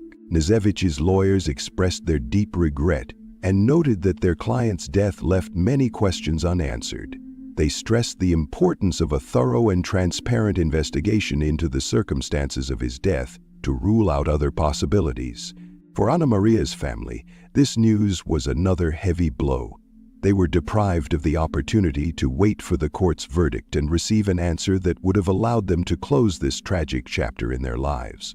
The death of the accused meant that justice remained unattainable and the story remained unfinished. This case will forever remain an example of how, even with advanced technology and international cooperation, it can be impossible to establish the whole truth. The mystery of Ana Maria's disappearance has never been fully solved, and the perpetrator has essentially escaped punishment.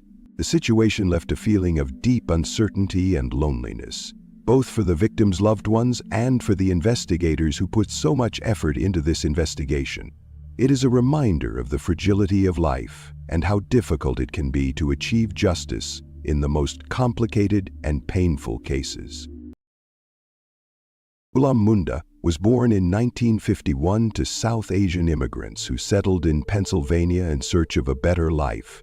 From childhood, Gulam stood out for his diligence and perseverance, qualities that helped him achieve impressive success in his studies and career.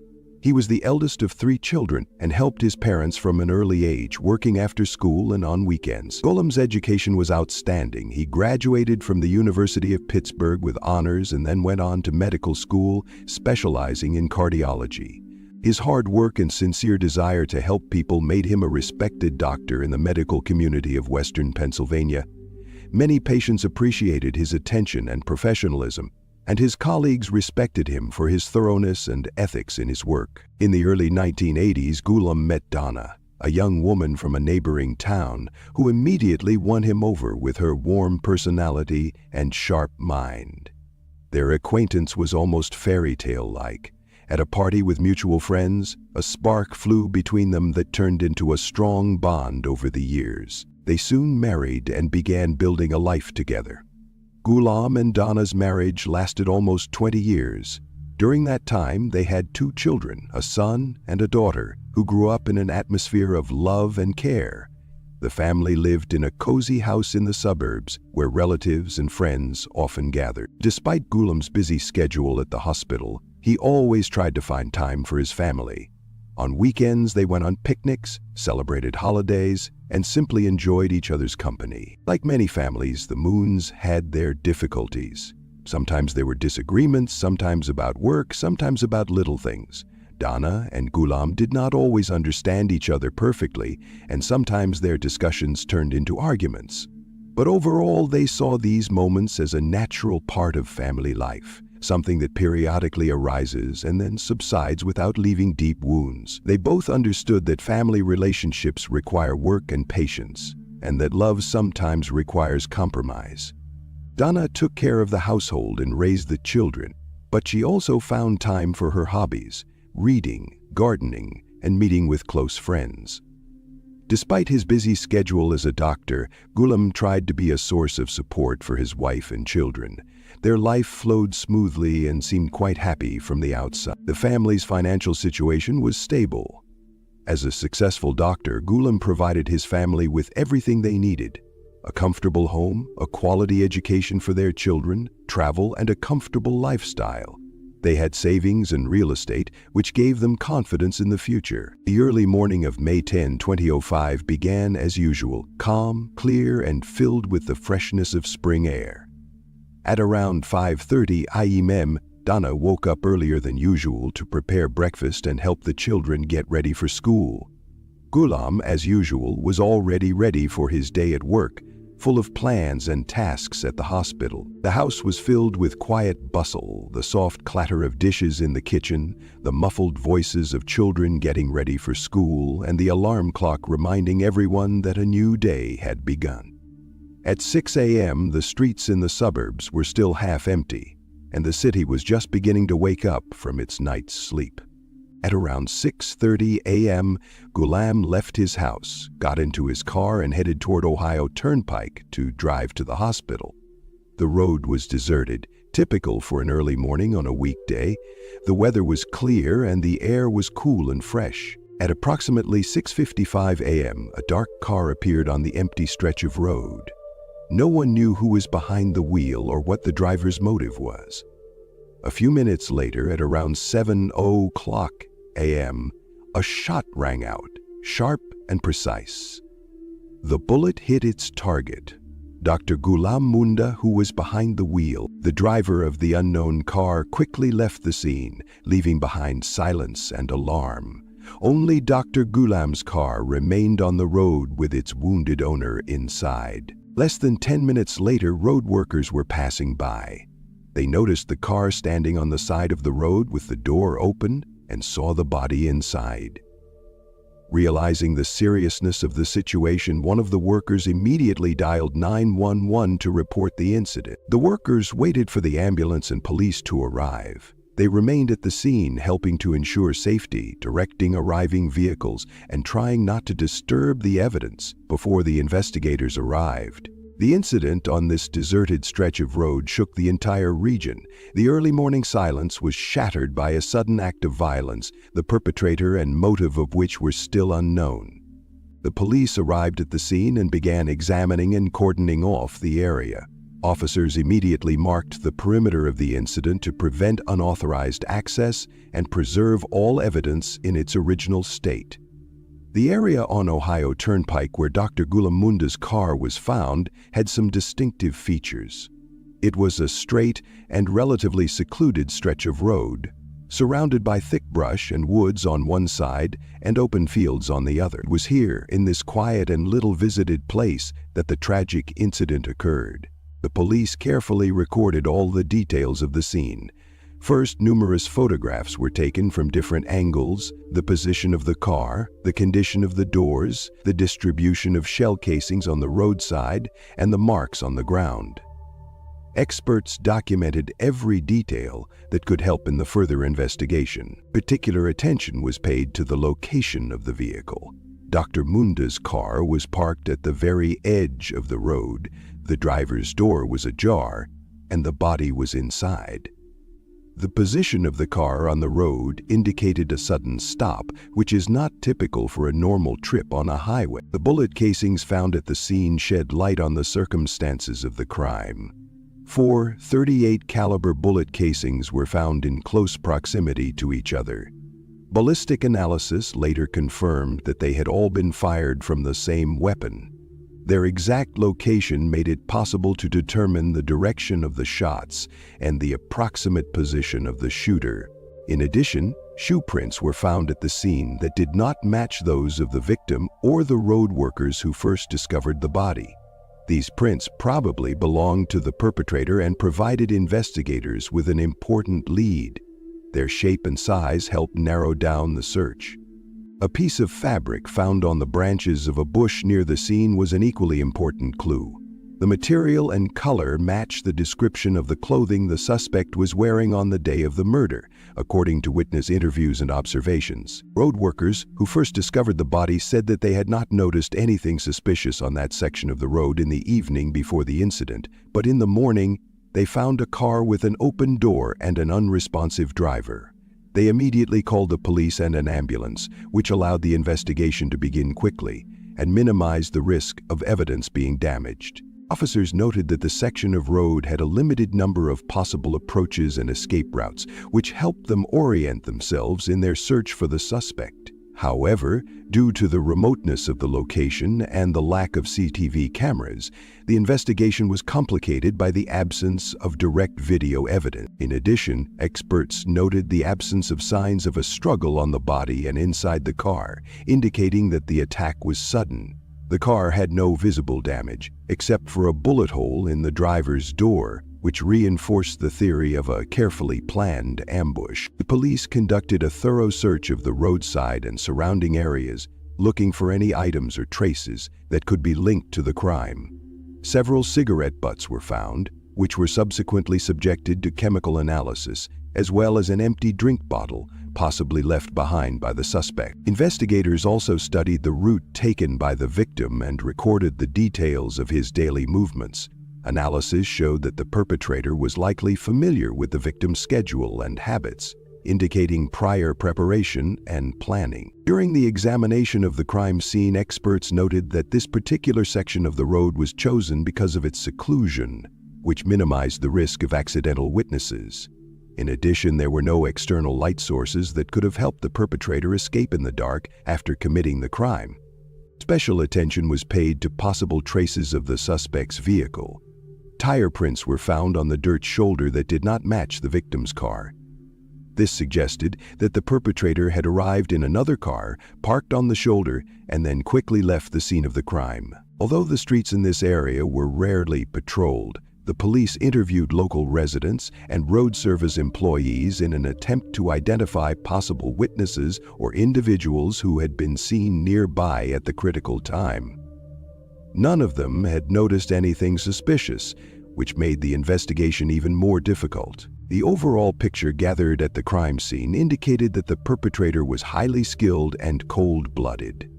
The police understood that in order to successfully solve the case, they would need to carefully compare the evidence and testimonies, as well as use modern forensic methods. The first few days after the incident were devoted to collecting and analyzing evidence from the crime scene. Every little detail, from fingerprints to scraps of fabric, could be crucial in finding the culprit. From that moment on, the investigators began the complex and multifaceted work of piecing together the complete picture of what had happened. After the tragic murder of Dr. Ghulam Munda, investigators immediately realized that the case would require maximum concentration and in-depth analysis. Initial suspicions were based on a thorough examination of the crime scene and the evidence collected. The police knew that this was not a random crime, but a carefully planned act. The victim's car was parked on the side of the road. The driver's door was ajar, and inside lay a body with no signs of a struggle. Everything pointed to a sudden attack. These details suggested to investigators that the perpetrator was familiar with the doctor's daily routine and took advantage of a moment when he was at his most vulnerable. However, despite the obviousness of the initial assumptions, the path to solving the case proved to be difficult and multifaceted. An important breakthrough came when investigators gained access to the cell phone of Donna Munda, the victim's wife. It was there that they found the information that led them to the suspect. Donna's correspondence with Damien Bradford, which was extracted from the phone, proved to be a treasure trove of evidence. The messages contained not just personal confessions and romantic phrases, they revealed collusion and planning of the crime. In the texts, Donna affectionately called Bradford Daddy, and he responded to her as little girl. In addition to intimate language, the correspondence included discussions of details that pointed to preparations for the murder. They exchanged information about the time and place, discussed methods and consequences, which clearly linked them to the crime. The police analyzed the timestamps of the messages in detail and found that the active communication between Donna and Bradford took place in the period immediately preceding the tragedy. This data became one of the cornerstones of the investigation. The existence of correspondence with such content allowed investigators to focus their attention on these two as the main suspects. This was followed by interviews with relatives, friends, and colleagues of the victim and his wife. Witnesses said that the Munda family, like any other, had its ups and downs. Donna and Ghulam, according to them, were experiencing normal family difficulties, disagreements, unresolved issues, temporary quarrels. However, none of their loved ones could have imagined that something much darker was developing between them. People noted that Donna was quite secretive, rarely sharing her thoughts and plans, and her affair with Bradford remained a secret to those around her for a long time. The name Damian Bradford first came up in phone records and witness statements. Bradford was a man with a criminal past who lived near the Moons family and had already been convicted of violent crimes. This information made him the main figure in the investigation. Investigators carefully examined all his contacts and connections, revealing a close relationship with Donna, who had not previously attracted the attention of the police. Technical expertise became a key link in the chain of evidence. DNA analysis conducted on fabric fragments found at the crime scene matched samples from Bradford. These traces could not be dismissed as coincidental. They were clear evidence of his physical presence. Ballistics confirmed that all the shell casings found at the scene had been fired from the gun that was later seized from Bradford. This combination of the weapon and the evidence significantly strengthened the investigation's case. An important element was the examination of the suspect's phone records. An analysis of calls and messages allowed investigators to reconstruct their routes and times of travel. Bradford appeared repeatedly in the area where the murder took place, and he and Donna were in constant contact discussing plans and details. This evidence pointed not to a chance encounter but to a deliberate and premeditated conspiracy. The motive for the crime also played a significant role. The investigation revealed that Donna was seeking access to a large inheritance that was to pass to her and her children after Gulamunda's death. The estate was estimated to be worth millions of dollars and included real estate and large cash deposits. Donna was in a difficult financial situation and in a relationship with Bradford, who, having no stable income, was interested in financial support. Correspondence showed that Donna had promised Bradford a significant share of the property in exchange for carrying out the plan. Interrogations of the suspects revealed interesting details. Donna initially refused to admit her guilt, trying to deny any criminal intent. However, under the weight of the evidence and witness testimony, her position weakened. Bradford confessed to directly participating in the murder, but claimed that he was acting on Donna's orders. Their statements ultimately coincided, confirming their collusion and mutual interest. The investigation also analyzed the suspect's movements and communications in the days leading up to the crime. This allowed investigators to reconstruct a detailed timeline. Donna and Bradford actively coordinated their actions, choosing a time and place that was convenient and, in their view, as safe as possible for carrying out their plan. The investigation was fraught with difficulties. The lack of direct witnesses, video recordings, and some key pieces of evidence made the task much more difficult. However, thanks to the coordinated work of forensic experts, careful examination of digital traces, and thorough collection of testimony, it was possible to piece together a complete picture. Modern methods of DNA analysis, ballistics, and forensic expertise played an important role. The police also faced attempts by the suspects to cover their tracks. Attempts to hide or destroy correspondence and messages were discovered, but digital traces remained. Analysis of data on servers and in cloud storage helped to recover deleted files and prove the connection. The operation to arrest Donna Munda and Damian Bradford was a key step in solving the murder of Dr. Gulam Munda. After months of gathering evidence, analyzing correspondence, phone data, and technical expertise, law enforcement had enough to take action. Donna was arrested in July 2006, more than a year after the tragedy. On that day, FBI agents arrived at her home in Hermitage, Mercer County. Donna greeted them with visible distress. Surprise and shock were evident on her face, but she tried to remain calm. Police officers presented her with an arrest warrant and explained the charges against her, after which she was taken to the station for further processing. Damian Bradford was arrested at the same time as Donna in the area where he lived. His arrest was conducted under heavy surveillance, given his criminal history and the potential danger he might pose. At the time of his arrest, Bradford remained defiant but did not attempt to resist.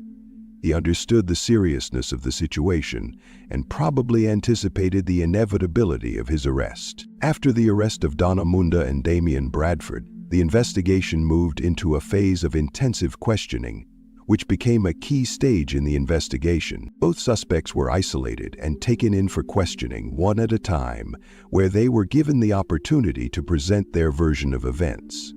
From the very beginning of the interrogation, Bradford showed a willingness to cooperate. He admitted his involvement in the murder of Dr. Munda, giving a detailed account of his participation.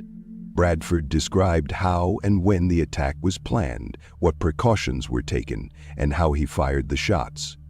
His testimony matched the evidence and testimony gathered, which significantly strengthened its credibility. However, the most important and dramatic moment of the interrogation was Bradford's admission that after receiving the agreed amount of money, he had not initially planned to stay with Donna Munda. He openly stated that he intended to break off the relationship and leave, starting a new life apart from her.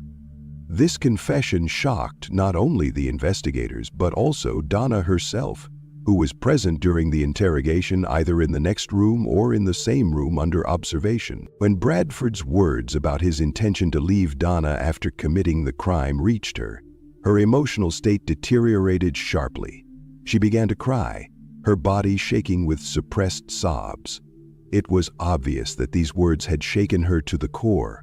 One couldn't help but feel that for Donna, this confession was not only confirmation of betrayal, but also a painful blow to the hopes and feelings she had harbored for Bradford. Her tears and inner turmoil became one of the most vivid and memorable episodes of the interrogation. At that moment, the human side of the tragedy was revealed. Behind the criminal plan and the murder were feelings, deception, and betrayal. This became important psychological evidence, highlighting the complexity and multifaceted nature of what had happened. For investigators, this moment was not only emotional but also informative. Bradford's confession helped to better understand the dynamics of the relationship between the suspects, their motivation, and the details of the plan. It also strengthened the evidence base, confirming that the murder was carefully planned and carried out as part of a conspiracy. Bradford's testimony confirmed many details known to the investigation. He described the location and time of the attack, how Dr. Munda's car was stopped, and the circumstances surrounding the shots. This information matched the evidence found, which strengthened the credibility of his statements. One of the key pieces of evidence found on Damien Bradford was his personal car, which was seized during a search after his arrest. This car attracted the attention of investigators immediately after it was examined.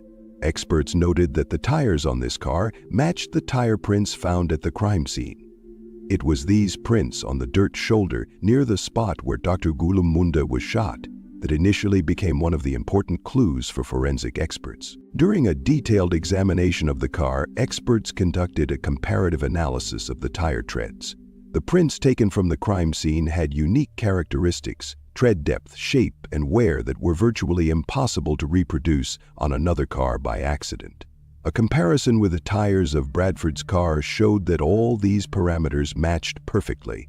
This meant that it was this car that the perpetrator used to drive to the crime scene and then quickly leave it. The very fact that this particular car was found and its connection to the crime scene confirmed significantly strengthened the case against Bradford. This evidence became one of the central pieces in the case, as it not only confirmed his presence at the right time and place, but also showed that the suspect's actions had been planned and coordinated in advance. In addition, a gun was seized from Bradford, which was later subjected to ballistic analysis. Experts confirmed that this was the weapon used to kill Dr. Munda. The bullets recovered at the scene matched the shots fired from this gun. This was further irrefutable evidence of Bradford's involvement in the crime. The arrest of Donna and Bradford came as a shock and bewilderment to their relatives and loved ones. For many, it came as a complete surprise. No one could imagine that Donna, who seemed like a quiet, family-oriented woman, could be involved in such a horrific crime. Relatives struggled to accept the accusations, expressing doubts and grief. They tried to find explanations and understand what could have led to such an outcome. During the investigation, close family members testified that there were no signs of such a crime in their circle, and that only Donna and Bradford, whose relationship had been secret for a long time, had behaved suspiciously.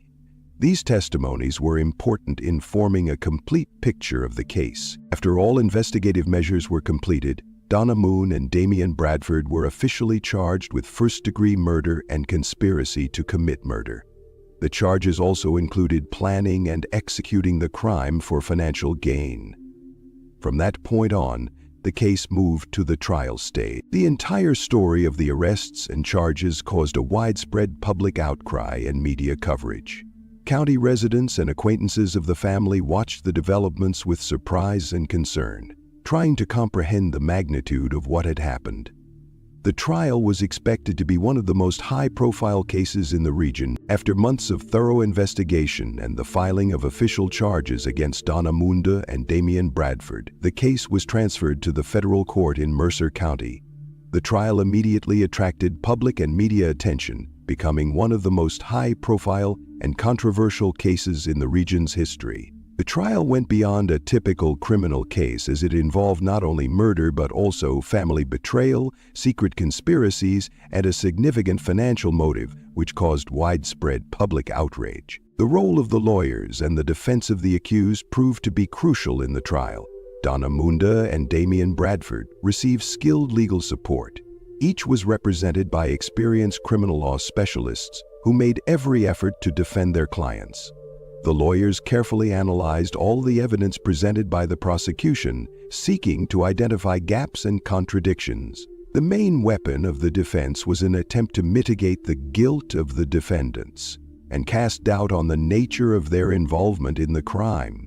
Donna Munda's defense focused primarily on presenting her as a victim of circumstances rather than an active organizer. The lawyers tried to prove that the evidence against her was circumstantial and that her correspondence with Bradford could have been taken out of context or misinterpreted. They also pointed out that Donna had no direct physical involvement in the crime and attempted to discredit key witness testimony, particularly Bradford's own confession, suggesting that he may have lied to protect himself. Damian Bradford's defense attorneys, in turn, focused the jury's attention on their client's complex and ambiguous past. They emphasized his psychological state and motives, eliciting sympathy from the audience and attempting to explain his actions as the result of pressure and manipulation by Donna Munda. Bradford was portrayed as a performer who had been trapped by circumstances. The trial began in early 2007 in federal court in Mercer County. The courtroom was packed with jurors, prosecutors, lawyers for both sides, defendants, witnesses, and numerous media representatives. The atmosphere was tense, as not only the fate of two individuals was at stake, but also the principle of justice. Prosecutors prepared a powerful indictment based on extensive evidence. This included a detailed analysis of correspondence between Donna Munda and Damian Bradford, which contained discussions about murder plans, the distribution of inheritance, and details of the crime. DNA test results confirming Bradford's physical presence at the scene were also presented, as well as ballistics tests linking the weapon used to fire the shot to Bradford himself. In addition, the court heard testimony from witnesses, including police officers, forensic experts, relatives, and acquaintances of the defendants. This testimony helped to piece together a picture of the events, confirm technical details, and reveal the suspect's motives. Of particular significance were Bradford's confessions, in which he described in detail how he carried out the murder, as well as his relationship with Donna, her role in organizing the crime, and his own plans for the future. The prosecution emphasized that Donna Munda was not a passive participant. On the contrary, the prosecution portrayed her as the initiator and main coordinator of the conspiracy. According to the prosecution, she carefully planned her husband's murder, hoping to gain significant financial benefit. Bradford acted as the perpetrator who, despite his personal intention to leave Donna after the crime, was well aware of the seriousness and consequences of his actions. In response, the defense attempted to break down the charge into its constituent parts, emphasizing the lack of direct evidence of Donna's physical involvement in the crime, questioning Bradford's motives, and focusing on the unreliability of some of the evidence and witnesses. The lawyers tried to show that the case contained a lot of circumstantial evidence and therefore could not serve as the basis for a harsh sentence. The trial proceeded with intense hearings over several months.